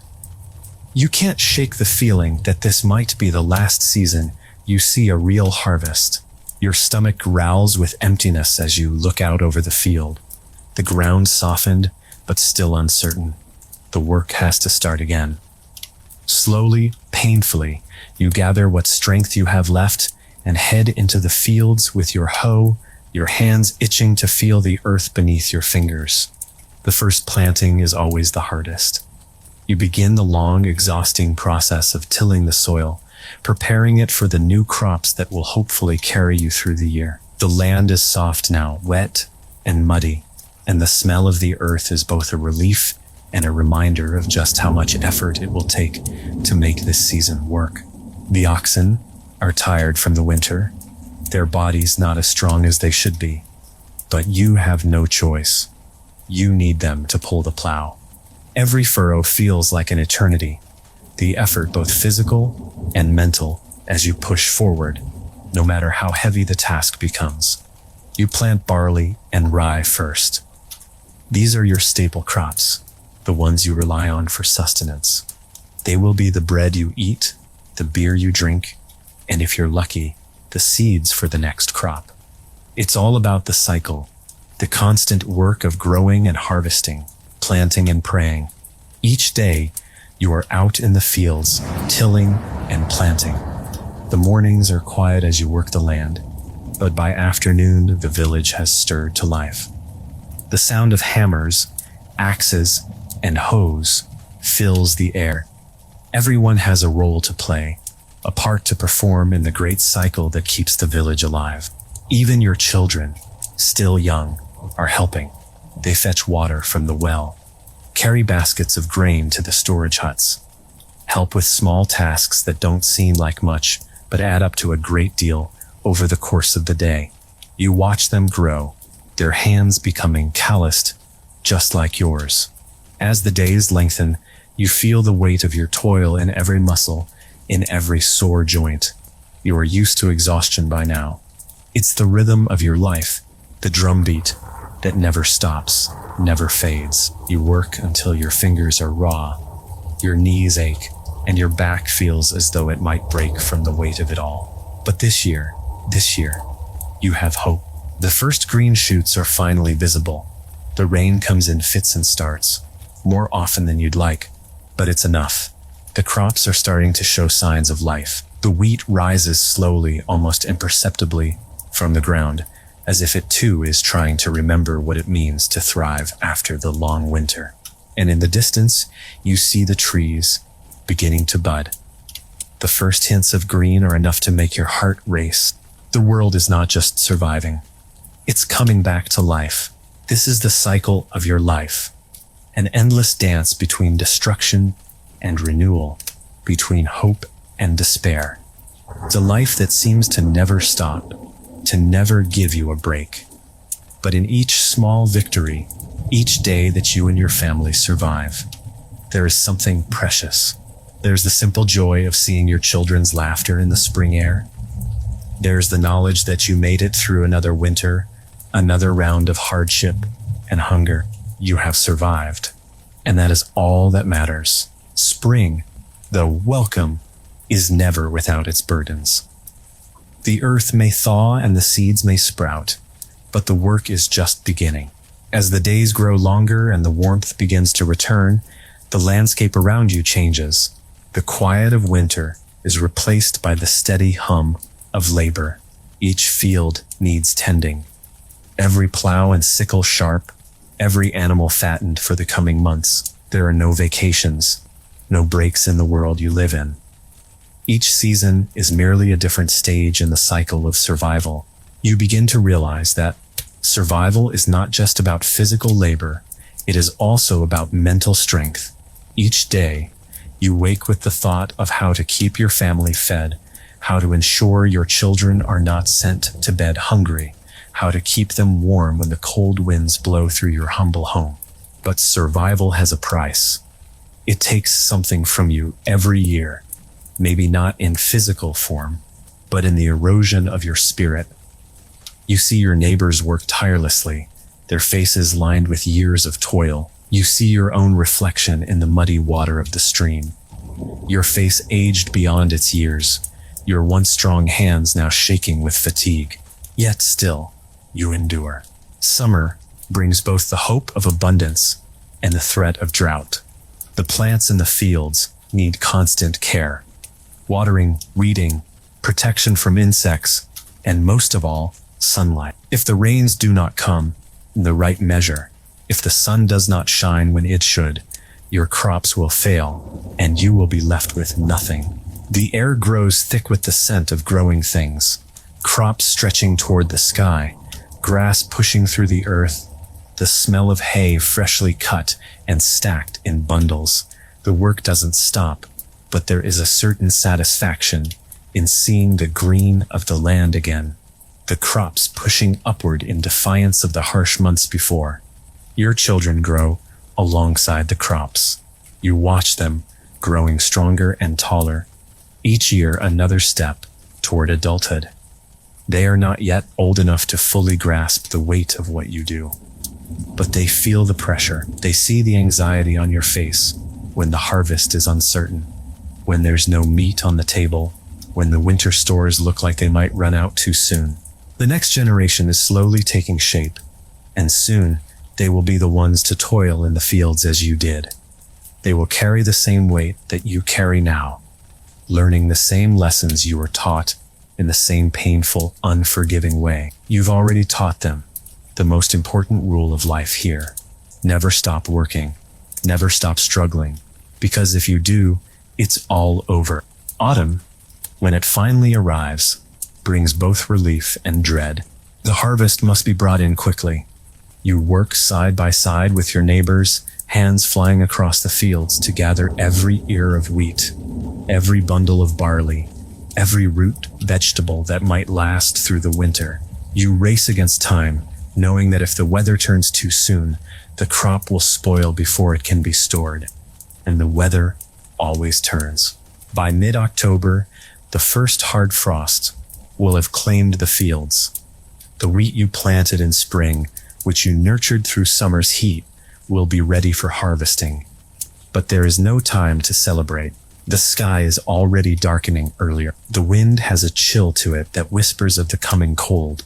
In the village, there's a slight fraying at the edges of everyone's nerves.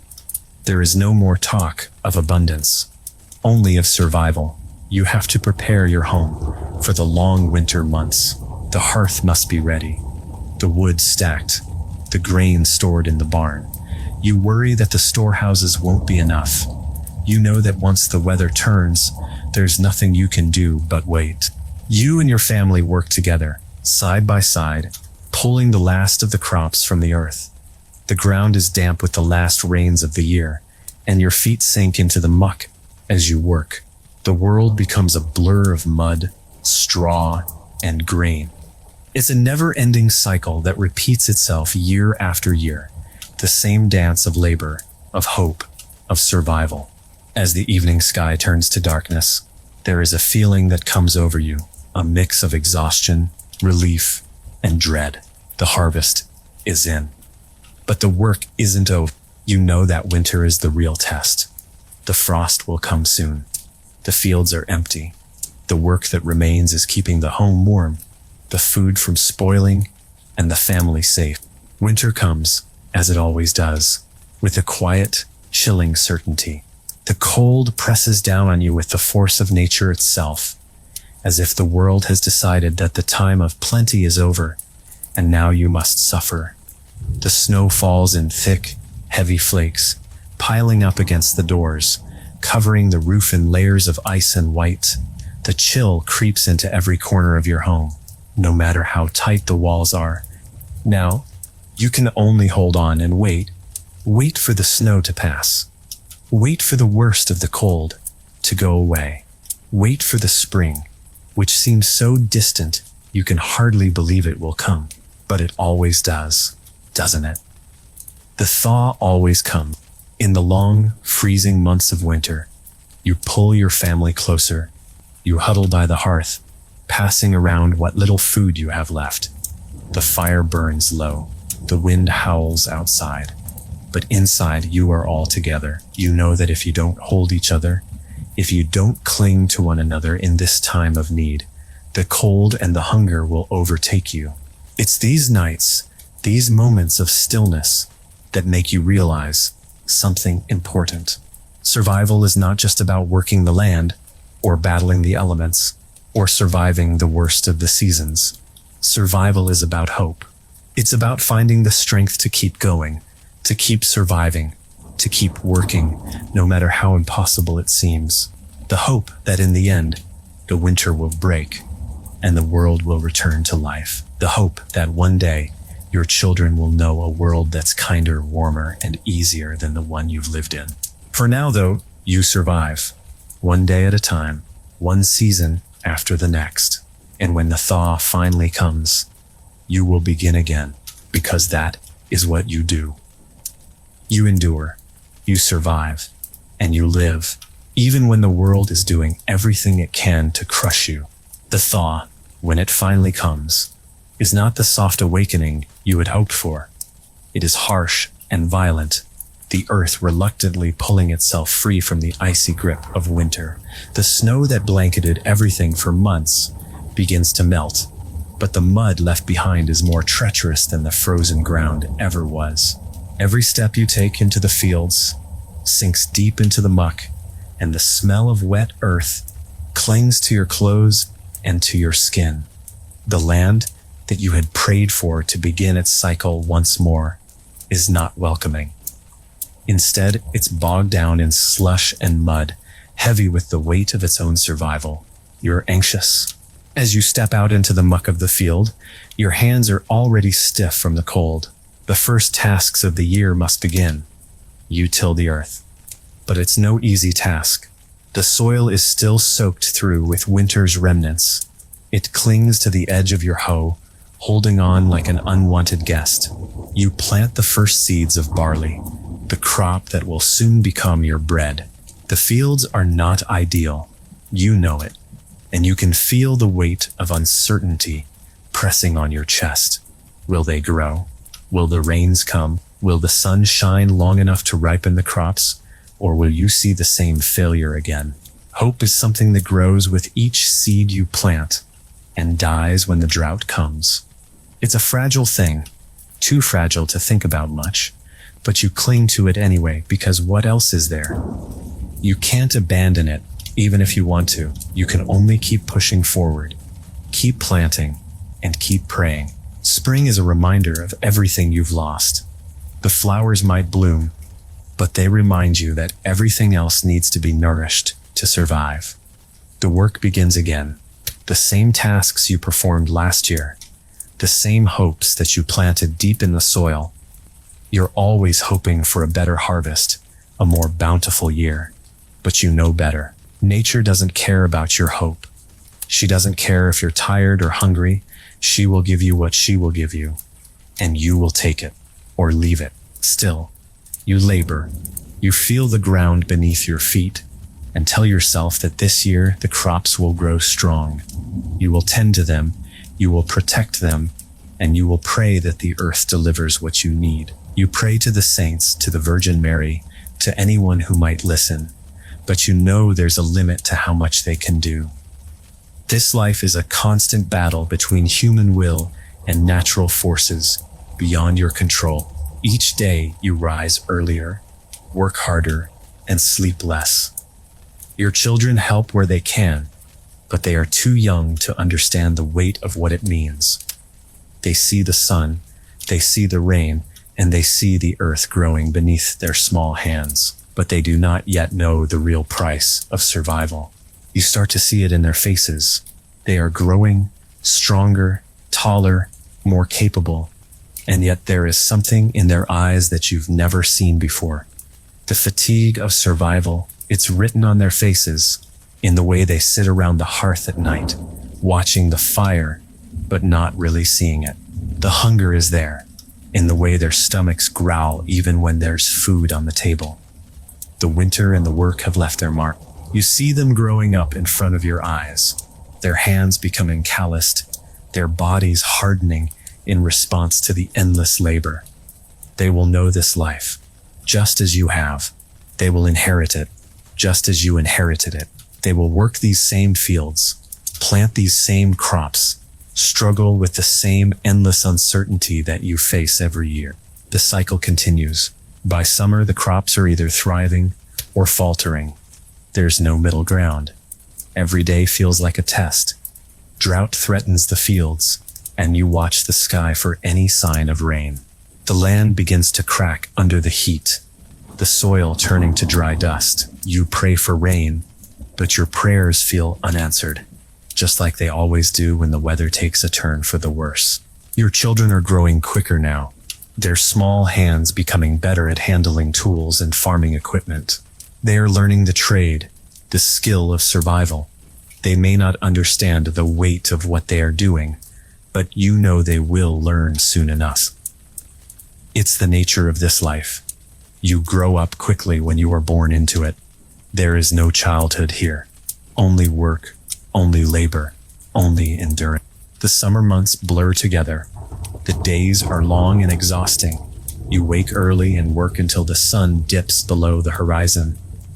The heat is unbearable at times, and you can feel the sweat run down your back, stinging your eyes. But you push through, because what else is there to do?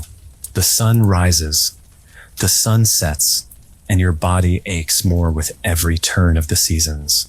And then comes the harvest. It is everything. It is the moment of truth. You have planted, you have worked, and now you wait to see if the land will reward you. Will there be enough to feed your family through the winter? Will there be enough to keep your children's bellies full, your roof overhead, and your soul from breaking? You gather the grain with shaking hands. You know it's not enough. It can never be enough. But you gather it anyway, placing the golden sheaves in neat stacks, trying to convince yourself that there's a future in the work you've done. As the harvest is finished, you begin to feel the weight of the year lift slightly from your shoulders. The grain is stored, the animals are brought in for the winter, and the work is done. For a while there is nothing but rest, but it is never enough. It never lasts long. And so, the year ends as it always does, filled with the quiet tension of what comes next. The frost of autumn eventually gives way to the first whisper of winter, and with it, the quiet becomes deafening. Your days now bleed together in a haze of cold winds and long, dark hours. The fields are empty, the plows and sickles resting against the walls of your barn, their metal rusting in the damp air. The food stores you've gathered are more than enough to get you through the coming months. Barely, but they are no guarantee. You must ration each loaf of bread, each hunk of cheese, and even the last scraps of salted meat that you manage to save from the harvest. The work of the field has slowed, but winter brings its own demands. The livestock must be cared for. Their food needs to be carefully measured, their pens cleaned, their coats checked for pests. You spend what daylight hours you have fixing roofs and securing the doors, making sure that no snow or ice can get inside. You patch up any leaks, reinforce your hut's walls, and make certain that you are as prepared as possible for the months ahead. But the mental toll of winter begins to creep in. You're so used to the work, so used to the rush of the harvest or the planting, that when the days turn to darkness early and the work slows down, you are left with nothing but the cold and the silent. You stand at the edge of your plot of land, staring at the barren fields. The winter is quiet, but not peaceful. There is an ominous stillness to it. The world, in its frozen state, seems both fragile and deadly. The roads are inaccessible, and the village becomes a ghost of its former self. People stay inside, gathered in their small homes, waiting out the worst of the season. The winter wind howls at the door, testing your house's fortitude, making sure your family stays huddled and warm. You're not unaccustomed to hardship. You know how to survive. But the lack of sunlight and the stretch of days without any work to occupy you begins to wear on you. The cold seems to penetrate your bones in a way that nothing else does. Even as you live through the long, quiet nights, the sounds of life are never far away. The village may be silent, but the animals are alive with the sound of hooves in the snow. You listen for the cries of the wild, the occasional lowing of cattle, and the incessant barking of dogs that keep watch over the livestock. The life of a peasant never truly stops. It merely shifts its rhythm. It is on nights like these, when the fire burns low and the wind cuts sharp against the walls of your home, that you reflect on the cycle you live in. You think back to your youth, when you would dream of escaping this life, when you would imagine a life beyond the land. But now, with every year that passes, you realize something fundamental. You have become this land. Its seasons have become yours. Its pain, its struggles, its triumphs, these are now as much a part of you as your own blood. Your children, growing up in this harsh world, are starting to understand that too. They've learned the value of hard work, the relentless march of the seasons, the importance of each harvest and each small triumph. They understand that survival is not a given, that it is something you have to fight for each day. They are becoming more like you. There's no real celebration for the passing of winter. The calendar is just a marker for the harshness of the year, and the only real milestones are the arrival of spring and the start of another cycle. No one in the village waits eagerly for the arrival of the new year. The days blur together in an endless march, but there are quiet moments, even in the darkest nights. You look around at your children, their faces lit by the flickering firelight. You realize in those moments that this life, this simple, painful, beautiful life, is the only one you've ever known. It is the only one you have, and despite everything, despite the hunger and the cold, you would not want it any other way. You know what comes next. You've been through the winters before, and though they are brutal, they always come to an end. The frost will break, the snow will melt, and life will once again spring from the earth. You will plant your fields, tend your crops, care for your animals, and repeat the cycle. It will never be easy, but it is your life. And like every peasant who has ever lived before you, you will endure. You will live through the next winter, and the next, and the next. Because what else is there to do? By the time spring arrives, you are ready. The snow has retreated, the ground softens, and the first buds appear, delicate but unmistakable. The world is awakening. It always does, even after the hardest of winters. The first fresh shoots of grass, the bright green of newly budding trees.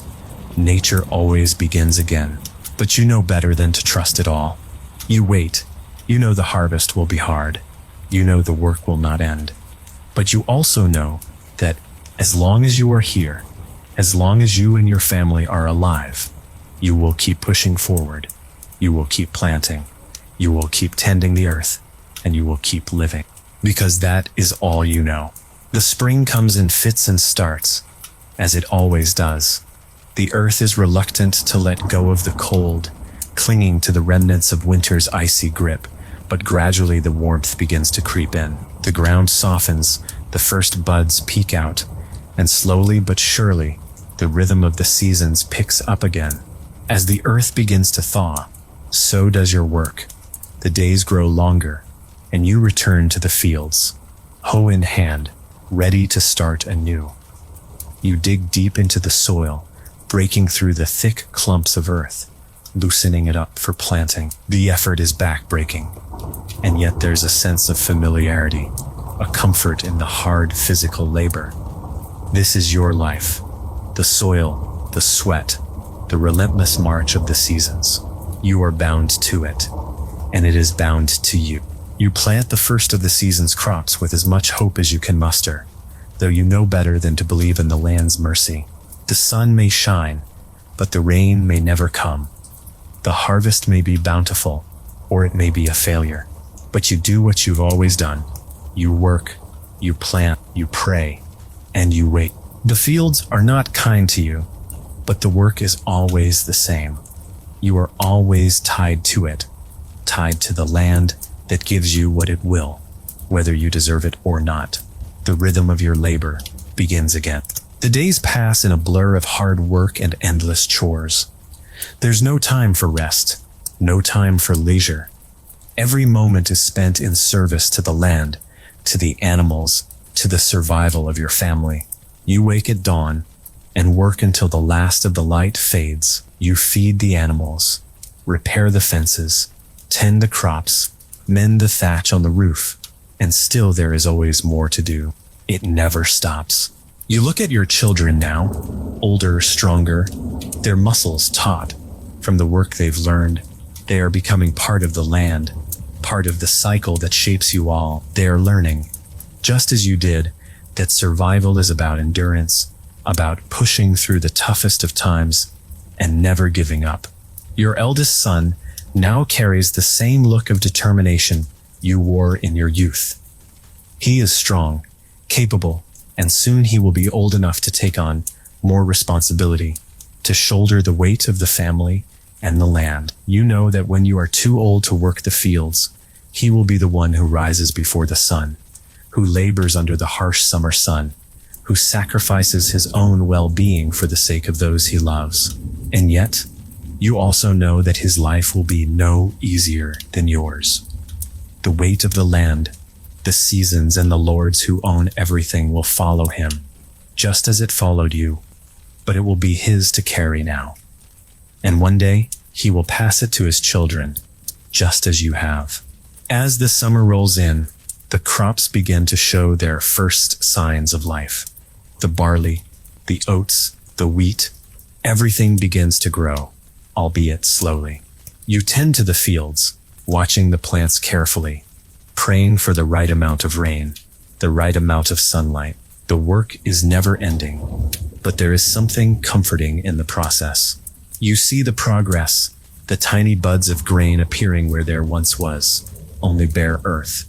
It is a small victory, a reminder that you can still make things grow, even in the face of all the adversity. But you know the danger is never far behind. There are signs in the sky, the clouds that roll in thick and fast, the change in the wind that hint at a storm coming. You brace yourself, knowing that it could be the difference between another failed harvest and a prosperous year. The rains come, not in soft, nourishing drops, but in torrential downpours that flood the fields, wash away the young plants, and leave you with nothing but mud. The earth swallows your labor, and the despair sets in again. You feel the weight of your work, the sweat of your brow, the hope that has risen inside you, only to be dashed by the weather. This is the way of it, always. You watch as the floodwaters rise, as the grains are drowned before they have a chance to grow. There is no crying for what's lost. There is no time. You gather the remnants of the crop and turn your focus to the next task, the next cycle. The land will continue, whether you can keep up with it or not. By autumn, the days feel heavier. You spend the months leading up to harvest in a state of constant apprehension, checking the weather, watching the skies, praying for the best. You gather what you can from the earth, knowing that you will need every last bit to survive the coming winter. Every kernel of grain is vital. Every potato pulled from the soil is one more meal that might save your family. But you know better. Even now, when the harvest is brought in and the grain is carefully stored away, there is always that fear, the anxiety that you won't have enough to make it through the cold months. The village shares what it can, but there's little enough for everyone. There is no surplus. No extra. What you grow is what you get. And if it's not enough, well, you'll make do. The winter looms again, but for now, you can rest, barely. The grain is stored. The firewood is stacked high. Your family is inside, gathered around the warmth of the hearth, and you can almost forget the outside world. The cold is biting, but you know that if you've made it this far, you can survive a little longer. You settle into your hut, your home, and for the first time in a long time, you allow yourself to rest.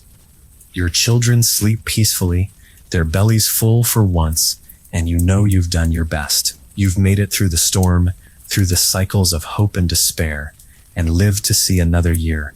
This is your life. This is your survival. And no matter how hard it is, no matter how many challenges the earth throws at you, you will keep going, because there is nothing else. The cycle continues. And so, you continue. By the mid-15th century, the once mighty Byzantine Empire had become a fragile shadow of its former self.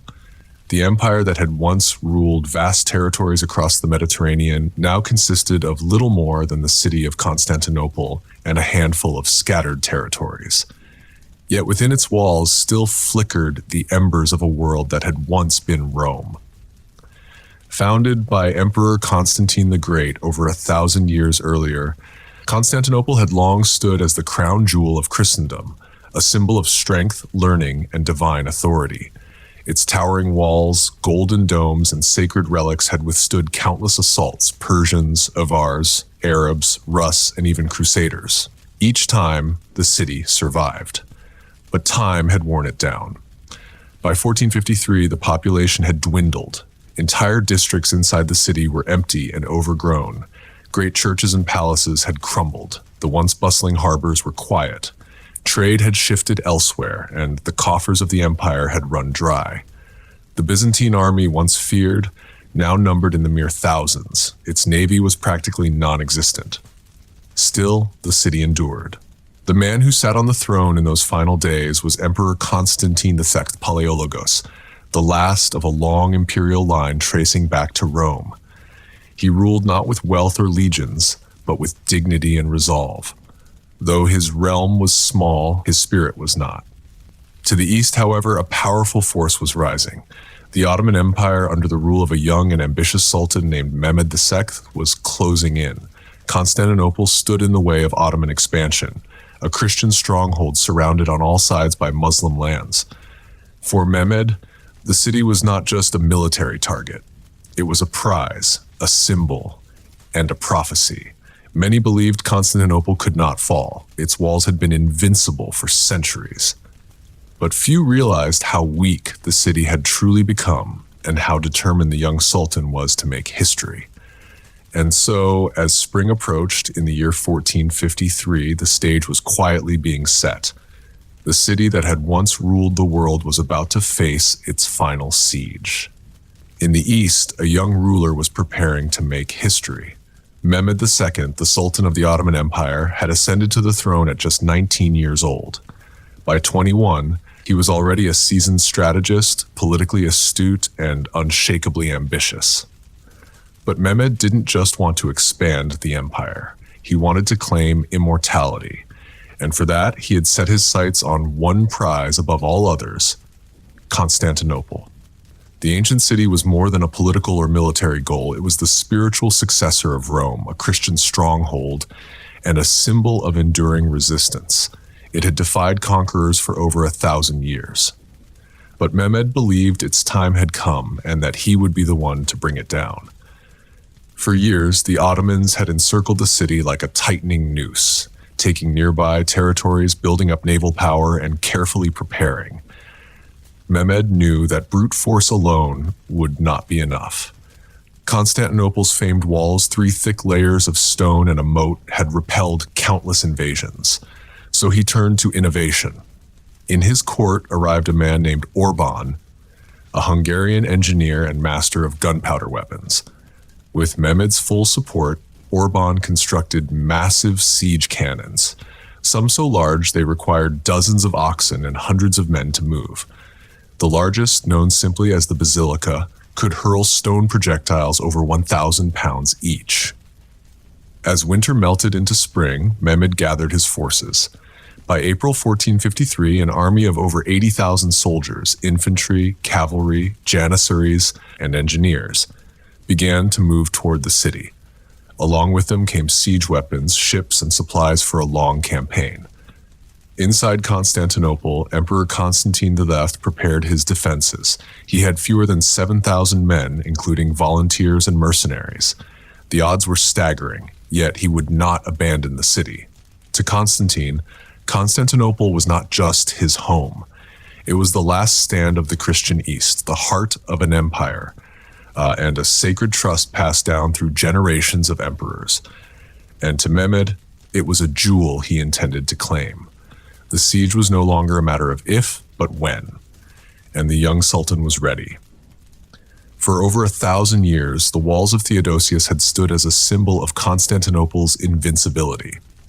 Originally constructed in the 5th century under Emperor Theodosius II, these legendary fortifications wrapped around the city like a stone shield, towering layers of defense that had repelled countless enemies. With 3 massive walls, reinforced towers, and a deep moat, they stretched for nearly 4 miles across the western edge of the city. Generations of invaders had tried and failed to breach them. Persians, Avars, Arabs, Rus, even the fearsome armies of the Crusades had struggled to overcome them. And now, in 1453, the walls would be tested one final time. When Mehmed's army arrived outside the gates of Constantinople in early April, he ordered his men to set up a massive siege encampment. Tents spread across the rolling hills like a sea of color. Siege towers, trenches, and cannons were positioned within striking distance of the land walls. Then the bombardment began. Mehmed's enormous basilica cannon unleashed thunderous blasts, firing stone balls that smashed against the walls with terrifying force. Day after day, the earth shook beneath the defenders' feet. Stone cracked. Dust filled the air. Still, the walls held. Inside the city, Emperor Constantine and the defenders worked tirelessly, repairing breaches by night, redistributing men across the battlements, and reinforcing weak points with rubble and wood. They had no choice but to endure. The walls had always been Constantinople's greatest defense. But now they were being systematically dismantled by gunpowder, a weapon of a new age. At the same time, the sea walls along the Golden Horn remained secure, protected by a massive iron chain that stretched across the harbor. Behind it sat the city's small Byzantine fleet and a few allied Genoese ships. For weeks, the walls of Constantinople had held. Though battered by Mehmed's massive cannons, the defenders had repelled wave after wave of assaults. The morale inside the city remained high even as the odds grew darker. The land walls were damaged but not breached. The Golden Horn, the city's protected northern harbor, remained closed, sealed shut by the heavy iron chain stretching across its entrance. Behind that chain floated the last hope of the Byzantines, a small defensive fleet and a few vital Genoese ships. As long as the Golden Horn remained secure, the city could not be surrounded, but Memed had no intention of waiting forever. Then came one of the most brilliant and audacious moves in siege warfare. On the night of April 21st, 1453, under cover of darkness and the hum of anticipation, the Ottomans began to move their ships overland. Using greased wooden logs as rollers, engineers and laborers hauled dozens of warships out of the Bosphorus, over the hills behind Galata and into the calm waters of the Golden Horn, completely bypassing the chain. It was an impossible sight. By morning, the citizens of Constantinople looked out from the walls and saw something they could hardly believe. Ottoman warships had appeared inside their supposedly impenetrable harbor. Panic spread like wildfire. Now, the city was surrounded on all sides by land and sea. The defenders had to divide their already thin forces to cover the new naval threat. Cannon fire came from every direction. Arrows and flaming bolts lit up the sky.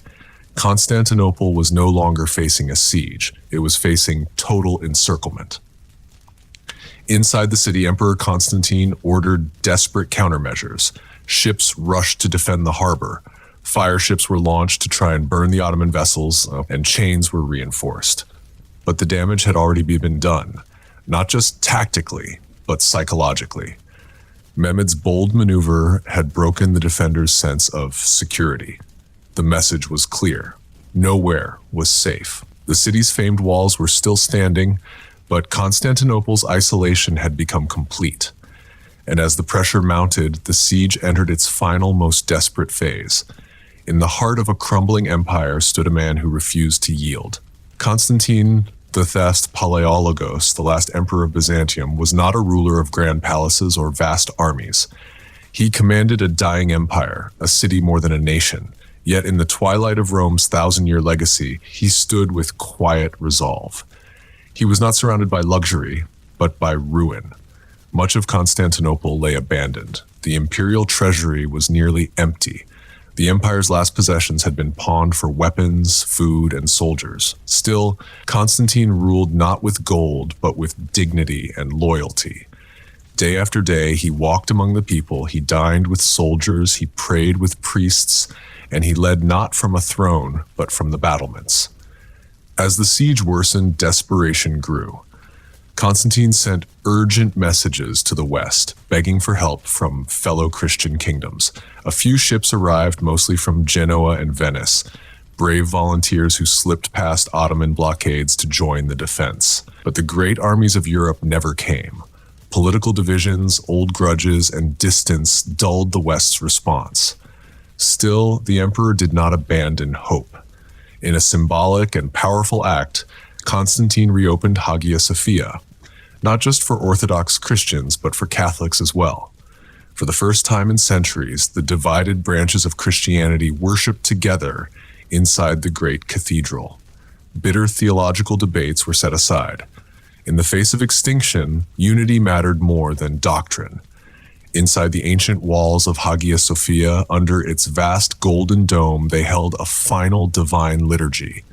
Candles flickered, incense rose, and the city prayed, not for victory, but for peace, for courage, and for the souls of those who would soon perish. Emperor Constantine stood among them, not as a distant monarch, but as a man, knowing full well that he might not survive the coming dawn. In the darkness, he made his final preparations. He gathered his generals, he spoke to his soldiers, and he made a vow that he would die defending his city, his people, and the memory of a civilization that had once ruled the world. The sun set on May 28th, 1453, for what would be the last time over a Byzantine Constantinople. Within the city's worn walls, a hush fell, an eerie, sacred quiet that blanketed the streets like mist. Everyone knew the final assault was coming with the morning. The Ottoman bombardment had grown heavier in the previous days, and the breaches in the walls were widening. Patrols reported signs of mass movement in the enemy camps. The storm was about to break. Inside the imperial palace and the quarters of the commoners alike, The people prepared not just for battle, but for farewell. By nightfall, Emperor Constantine V gathered his remaining generals and nobles. His voice was steady as he gave a speech that would echo through the ages. He thanked them not as subjects, but as brothers in arms.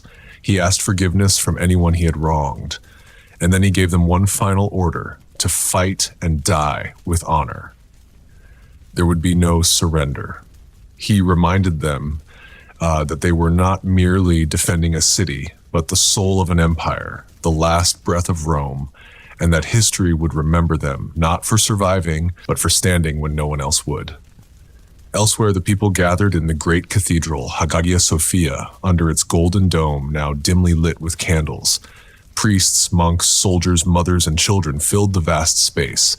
Orthodox and Catholic, merchant and beggar, side by side. Voices rose in prayer, not for deliverance, but for strength. Some wept, others stared in silence. A few smiled through tears, holding loved ones close. Outside the walls, the Ottoman camp was alive with energy. Fires burned in long rows.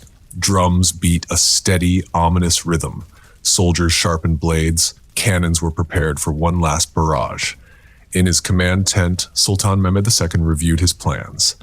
Every division had its orders, every cannon its target. He believed the city would fall by midday. Back within the walls, Constantine, wearing plain armor without royal insignia, mounted the walls and looked out at the enemy camp. He crossed himself quietly, then descended to his post at the weakest part of the wall. There would be no sleep that night, only waiting. Before dawn broke on May 29th, 1453, the Ottoman cannons roared once more. The final assault had begun. Wave after wave of Ottoman soldiers charged the shattered sections of the land walls. First came the Bashi bazooks, the irregulars, poorly trained, expendable, and sent to exhaust the defenders. Then came the Anatolian troops, more disciplined and heavily armed. The defenders, led by Emperor Constantine XV, fought with desperation and fury. Greek and Genoese soldiers rained arrows, hurled stones, and poured boiling oil from the battlements. For a time they held their ground, but the Ottomans kept coming. Then came the Janissaries, Sultan Mehmed's elite guard, fresh, disciplined, and relentless. They surged toward the most damaged part of the wall, the gate of St. Romanos, where weeks of bombardment had left a massive breach. In the chaos of the fighting, tragedy struck. A small side gate known as the Kirka Porta had been left unlocked, likely by mistake. A group of Ottoman soldiers discovered it, slipped inside, and raised the crescent flag atop one of the inner towers. Panic spread through the city. With enemies now behind the walls, the defense crumbled. Emperor Constantine, refusing to flee, removed his imperial regalia and joined the melee as a common soldier. According to legend, his final words were, "The city is lost, but I live." He charged into the fray and was never seen again. As the Ottomans poured through the breaches, the defenders broke ranks. Some fought to the death. Others retreated toward the harbors or sought refuge in churches. Blood ran in the streets. The cries of the wounded echoed off the ancient stones. By midday, the last resistance had been crushed. The city that had withstood centuries of siege had finally fallen. Sultan Memed II entered Constantinople through the gate of Carisius. His soldiers lined the streets, cheering, but the Sultan remained silent, gazing upon the city with solemn pride. He had done what no one before him could. The city was his.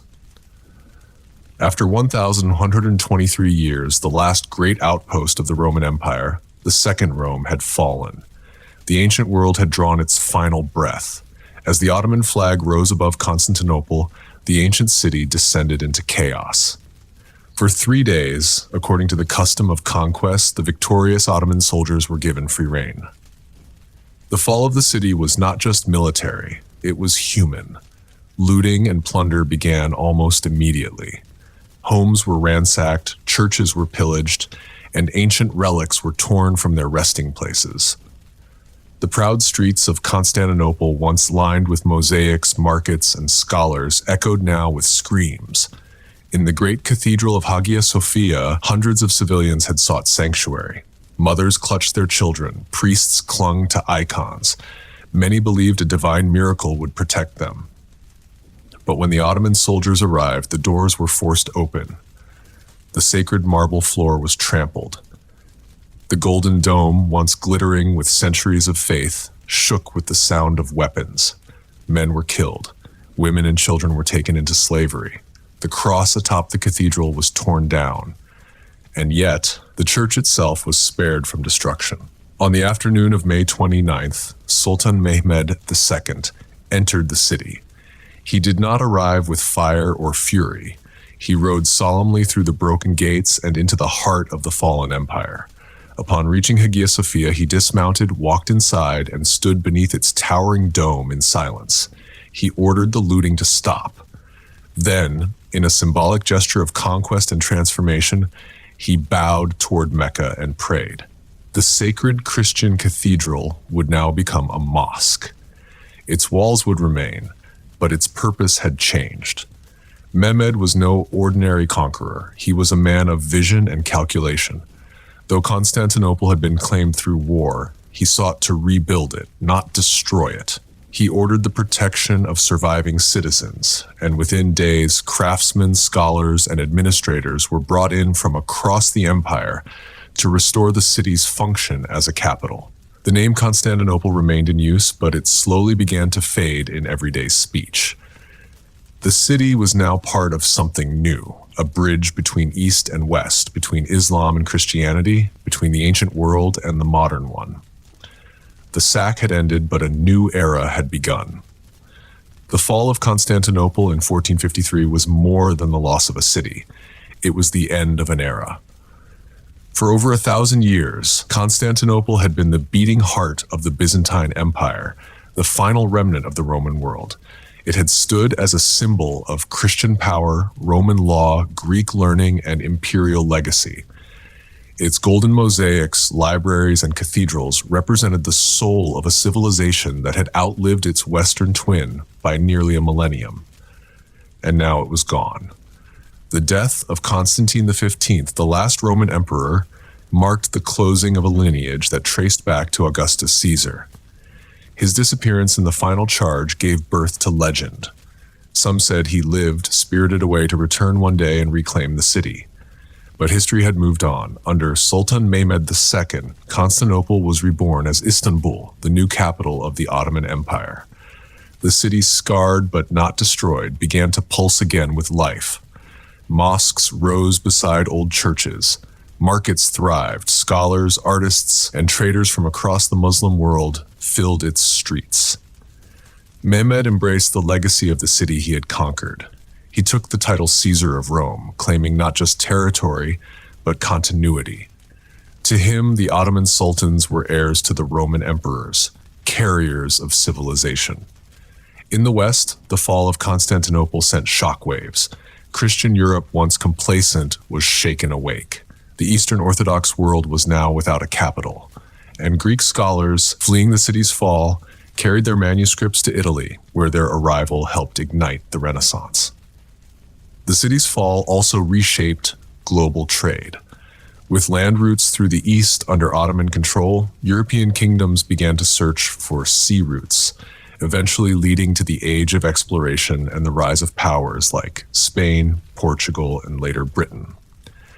But even centuries later, the memory of Constantinople lingers in its streets where East meets West, in its layered architecture, in the name itself, whispered with reverence by historians, dreamers, and descendants of a fallen empire. It did not vanish. It transformed from Christian Rome to Muslim Istanbul. From imperial capital to modern megacity, Constantinople lives on. A bridge between worlds, a city of memory, a name written in the stones of time. The samurai did not begin as noble heroes or romanticized warriors. They were born out of necessity, a response to chaos. In the 9th century, the imperial court in Kyoto was beginning to lose control. Though the emperor still ruled in name, his reach no longer extended to the far edges of Japan. In the provinces, landowning nobles called daimyo began to act as independent rulers. They collected taxes, governed villages, and most importantly, hired armed men to protect their lands. These warriors, skilled with bow and sword, would evolve into a class known as the samurai. At first, they were little more than private militias, but as the centuries passed, their role deepened. They were not just fighters, they became defenders of order, enforcers of clan law, and symbols of authority in a land increasingly divided by civil strife. Japan was fracturing. Rival clans clashed for territory, and power often changed hands through blood, not ballots. Out of this turbulence, the samurai rose not just as tools of war, but as a class of their own. By the late Heian period, 794 to 1185, the samurai had become indispensable. They formed the backbone of military power. Their loyalty once to the emperor shifted to their clan leaders, the daimyo, and to each other. It was in this era that two great warrior families, the Taira and the Minamoto, rose to prominence. Their conflict would lead to the Genpei War, a brutal civil war that reshaped the nation and brought the first shogun to power. But even before the politics, before the titles, the samurai already held something far deeper, an identity. They trained relentlessly, not just in combat, but in mental discipline. They lived by unwritten codes of loyalty, restraint, and duty. And though their armor was lacquered and their swords razor sharp, they often lived humbly, close to the land and far from the luxuries of the capital. This was not the age of fantasy, but the foundation of something enduring.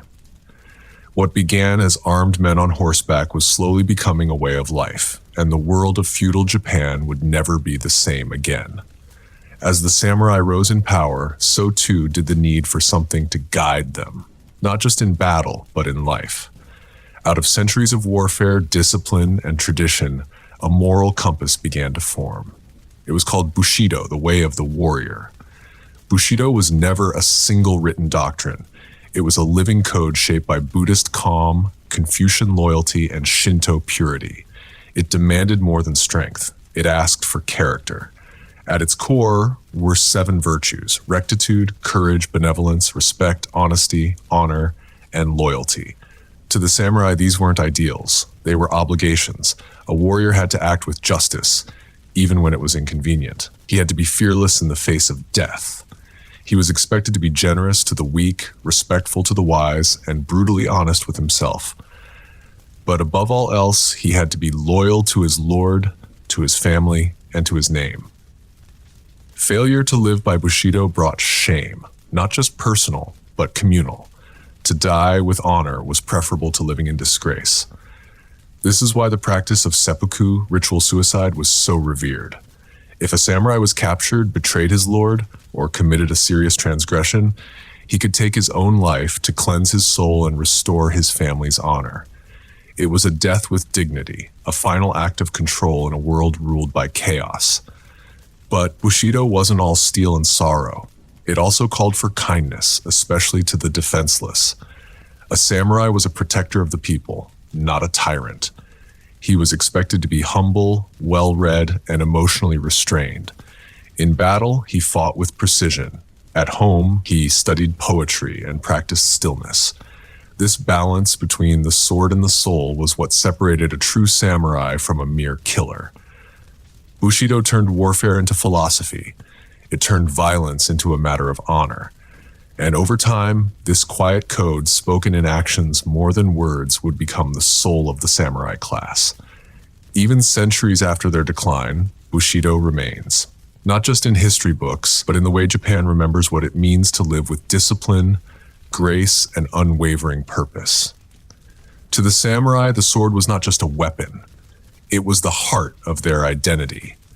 The katana, with its graceful curve and single-edged blade, was more than steel. It was said to hold the soul of the warrior.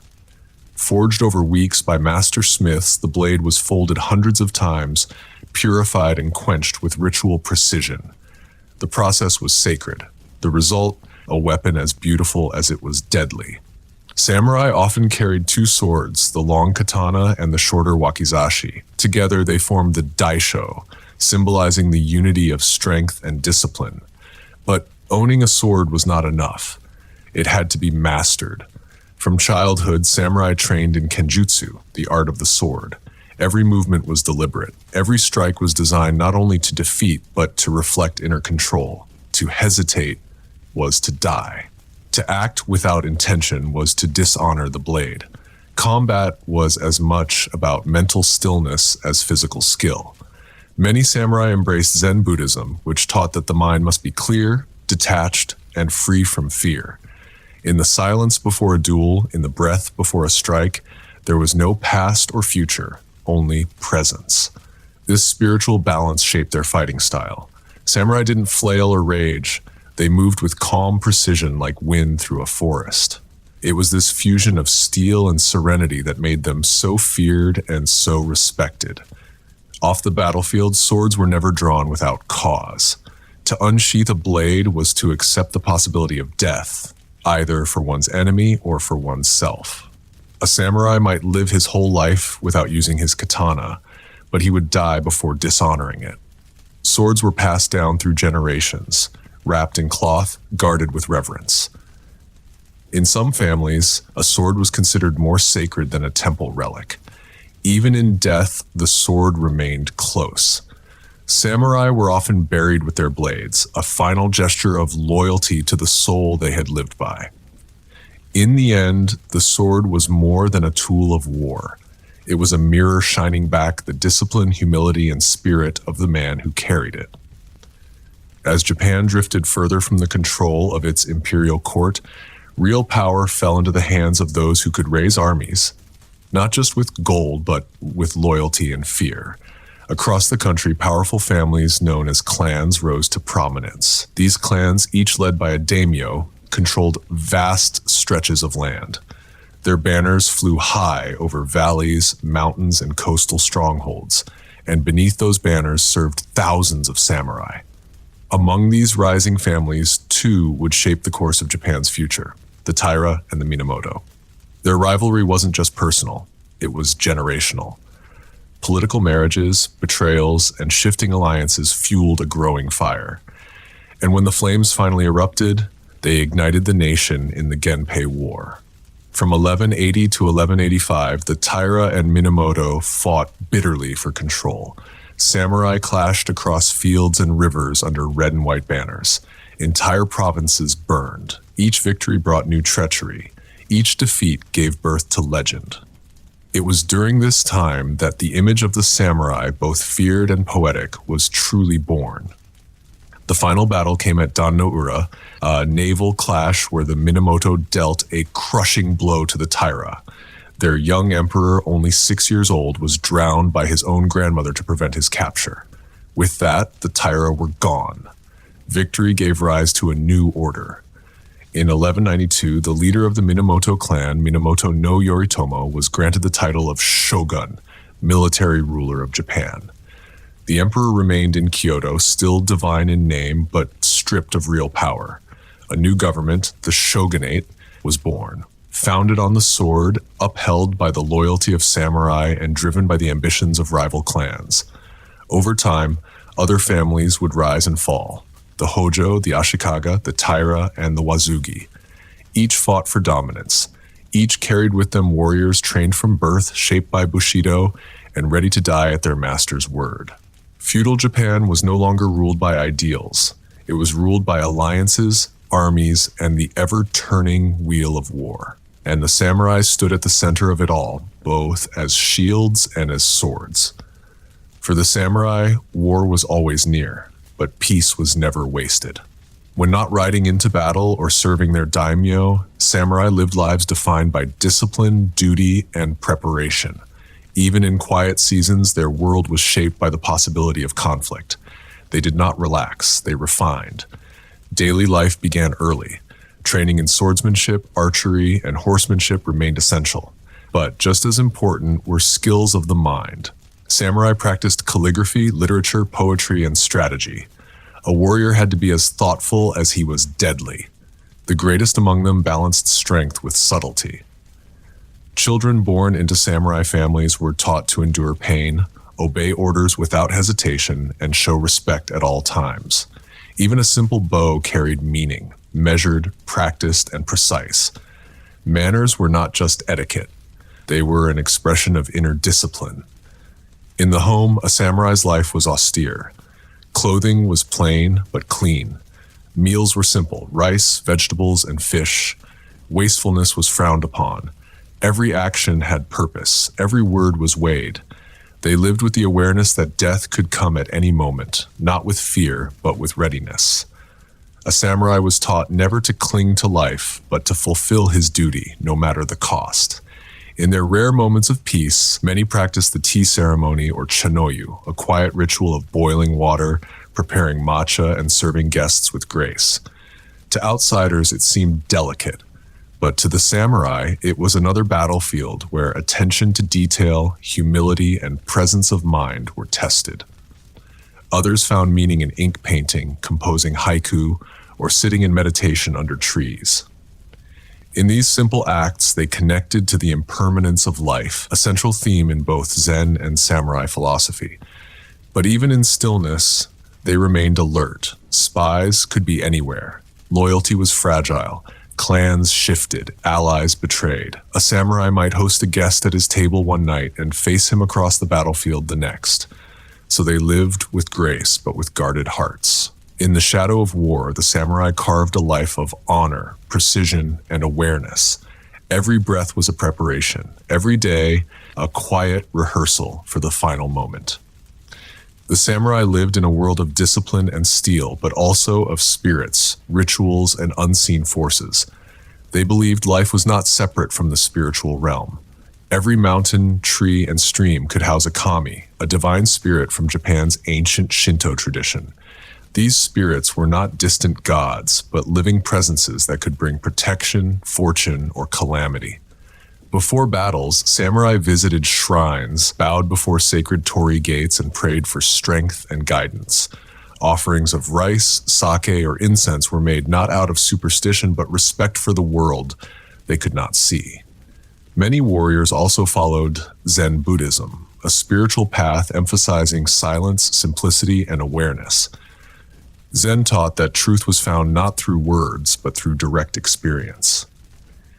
In the stillness of meditation, a samurai trained his mind to be calm, unshaken by fear, free from anger, and focused in the present moment. This mental clarity was essential in battle. The perfect strike came not from brute strength, but from a quiet mind. But the samurai world was not only divine, it was also haunted. They believed in yurei, restless spirits of the dead. Warriors who died with hatred or regret were said to return, unable to cross into the afterlife. Their presence was felt in cold winds, flickering lamps, and whispers on the edge of sleep. Some samurai carried protective talismans or wore symbols hidden beneath their armor, charms to ward off spirits, bad luck, and curses. Even the bravest warrior did not ignore the world beyond. Legends of kitsune, fox spirits that could shapeshift and deceive, circulated among campfires. Stories of tengu, bird-like creatures said to live in the mountains, were shared in whispers. These beings were not just folklore. They were part of the samurai's spiritual reality. Life and death, seen and unseen, were interwoven. Samurai were taught to face both with equal calm, to walk through forests with reverence, to fight without fear of ghosts, to die knowing their spirit too might linger unless their death was honorable, their duty fulfilled. In the world of the samurai, the sword was sharp, but the soul walked softly through a land of shadows. In the 13th century, the greatest empire the world had ever seen turned its gaze toward Japan. The Mongol Empire under Kublai Khan had already conquered China and Korea. Now the Khan demanded submission from Japan's ruler, the shogunate in Kamakura. When the Japanese refused, the Mongols prepared for war. In 1274, an invasion force of nearly 30,000 men sailed from Korea. The samurai waited on the shores of Kyushu, not knowing what to expect. The Mongols fought differently, using tight formations, explosive gunpowder bombs, and iron-tipped arrows fired in volleys. The samurai trained for ritualized duels and honor-bound combat were stunned, but the Japanese held their ground. After a day of fierce fighting, the Mongols retreated to their ships. Then that night, a violent storm struck the fleet. Hundreds of ships were shattered against the rocks. Thousands of soldiers drowned in the dark sea. The storm, the Japanese believed, was no accident. It was the work of the gods. They called it the kamikaze, the divine wind. Kublai was not finished. In 1281, he launched a second invasion, this time with over 140,000 men, one of the largest amphibious forces in history. The Japanese, better prepared, had built coastal defenses. For weeks, they fought desperately to hold back the tide, and then the winds rose again. A second, even greater typhoon struck the Mongol fleet. Ships were smashed, scattered, and sunk. Survivors were hunted on shore. Once more, the invasion failed, not because of the sword, but because of the sea. To the samurai, it was more than luck. It was divine proof of their purpose, a sacred duty to protect Chen, not just with their weapons, but with their lives. The Mongol invasions left a deep mark. The cost of defense drained the shogunate coffers. Samurai promised rewards received little. Resentment grew. The seeds of future unrest were sown. But the legacy of the kamikaze endured. It became a symbol of protection, of the land's spiritual shield. A reminder that even against the greatest force on earth, Japan, through discipline, sacrifice, and fate, had endured, not by sword alone, but by the wind. For centuries, the samurai had lived by the sword, serving lords, shaping politics, and defending the honor of their clans. But even the strongest steel dulls over time. By the early 1600s, Japan entered a new era of peace under the Tokugawa shogunate. After generations of war and instability, the country was unified once more. The capital moved to Edo, now Tokyo. The daimyo were brought under strict control, and with peace, the samurai's purpose began to shift. No longer called to battle, many samurai became bureaucrats, administrators, and scholars. They still wore their swords and kept their rank, but their lives were increasingly filled with scrolls instead of skirmishes. For some, this was a welcome change. They studied literature, refined the tea ceremony, and helped govern a nation rising in stability and culture. But for others, the absence of war was a quiet torment. A warrior without battle, a blade without an enemy. Their code, Bushido, remained, but the world around it was changing. In the mid-19th century, everything shifted again. Commodore Perry arrived from America in 1853, demanding Japan open its ports to trade. The Tokugawa government, unable to resist Western pressure, signed unequal treaties. Dissatisfaction spread. The emperor, long a symbolic figure, began to reclaim real power. In 1868, the Meiji Restoration began. The emperor was restored. The shogunate was abolished, and with it the samurai class was dismantled. New laws stripped them of their privileges. The right to carry swords in public was banned. Their stipends disappeared. Many were forced to find new lives as teachers, merchants, or military officers in a modernizing army. Some accepted the change. Others resisted, fighting in brief rebellions, including the famous Satsuma Rebellion of 1877, led by Saigo Takamori, one of the last great samurai. It ended in defeat, marking the final stand of the old warrior class. The samurai as a social class had fallen, but their spirit was not gone. Their values, discipline, loyalty, self-sacrifice remained woven into the fabric of modern Japan. Even in defeat, they were transformed, reborn into something timeless, not bound by armor or rank, but remembered in silence and carried forward in soul. The age of the samurai is gone. Their castles have fallen silent. Their swords rest behind glass. Their banners no longer fly on the wind. And yet their presence has never truly left Japan. In every bow of respect, in every cup of tea served with care, in every act of quiet discipline, you can still feel the echo of the samurai spirit. Their values did not die with the end of their class. Instead, they flowed into the veins of modern Japan. Loyalty to purpose, dedication to mastery, and honor in action. The essence of Bushido lives on in the way students study, artists create, and craftsmen work with precision. Their stories became legend. Writers and poets kept their memory alive. Painters and woodblock artists captured their elegance and resolve. In the 20th century, filmmakers like Akira Kurosawa turned their lives into timeless cinema, bringing to the world the silent intensity of Ronin, the lonely roads of exiled warriors, and the beauty of a sword drawn only when needed. Even in modern martial arts, kendo, iaido, judo, the rituals remain: bows before combat, clean movements, mutual respect. Every kata, every step is a tribute to those who lived by the sword and spirit. Globally, the samurai became a symbol of restraint and power, of discipline without cruelty, of grace under pressure. In a world that often moves too fast, the image of a lone samurai beneath cherry blossoms reminds us to slow down, to move with purpose, and to hold ourselves with quiet dignity. They were not perfect. Like all warriors, they lived in times of violence and contradiction. But within their lives lay something universal: a search for meaning through mastery, through loyalty, through self-control. That's why they remain with us, not in armor or rank, but in principle. They are shadows cast not in darkness, but in memory. Soft reminders of a time when a single man with a sword at his side and a code in his heart could shape the world around him.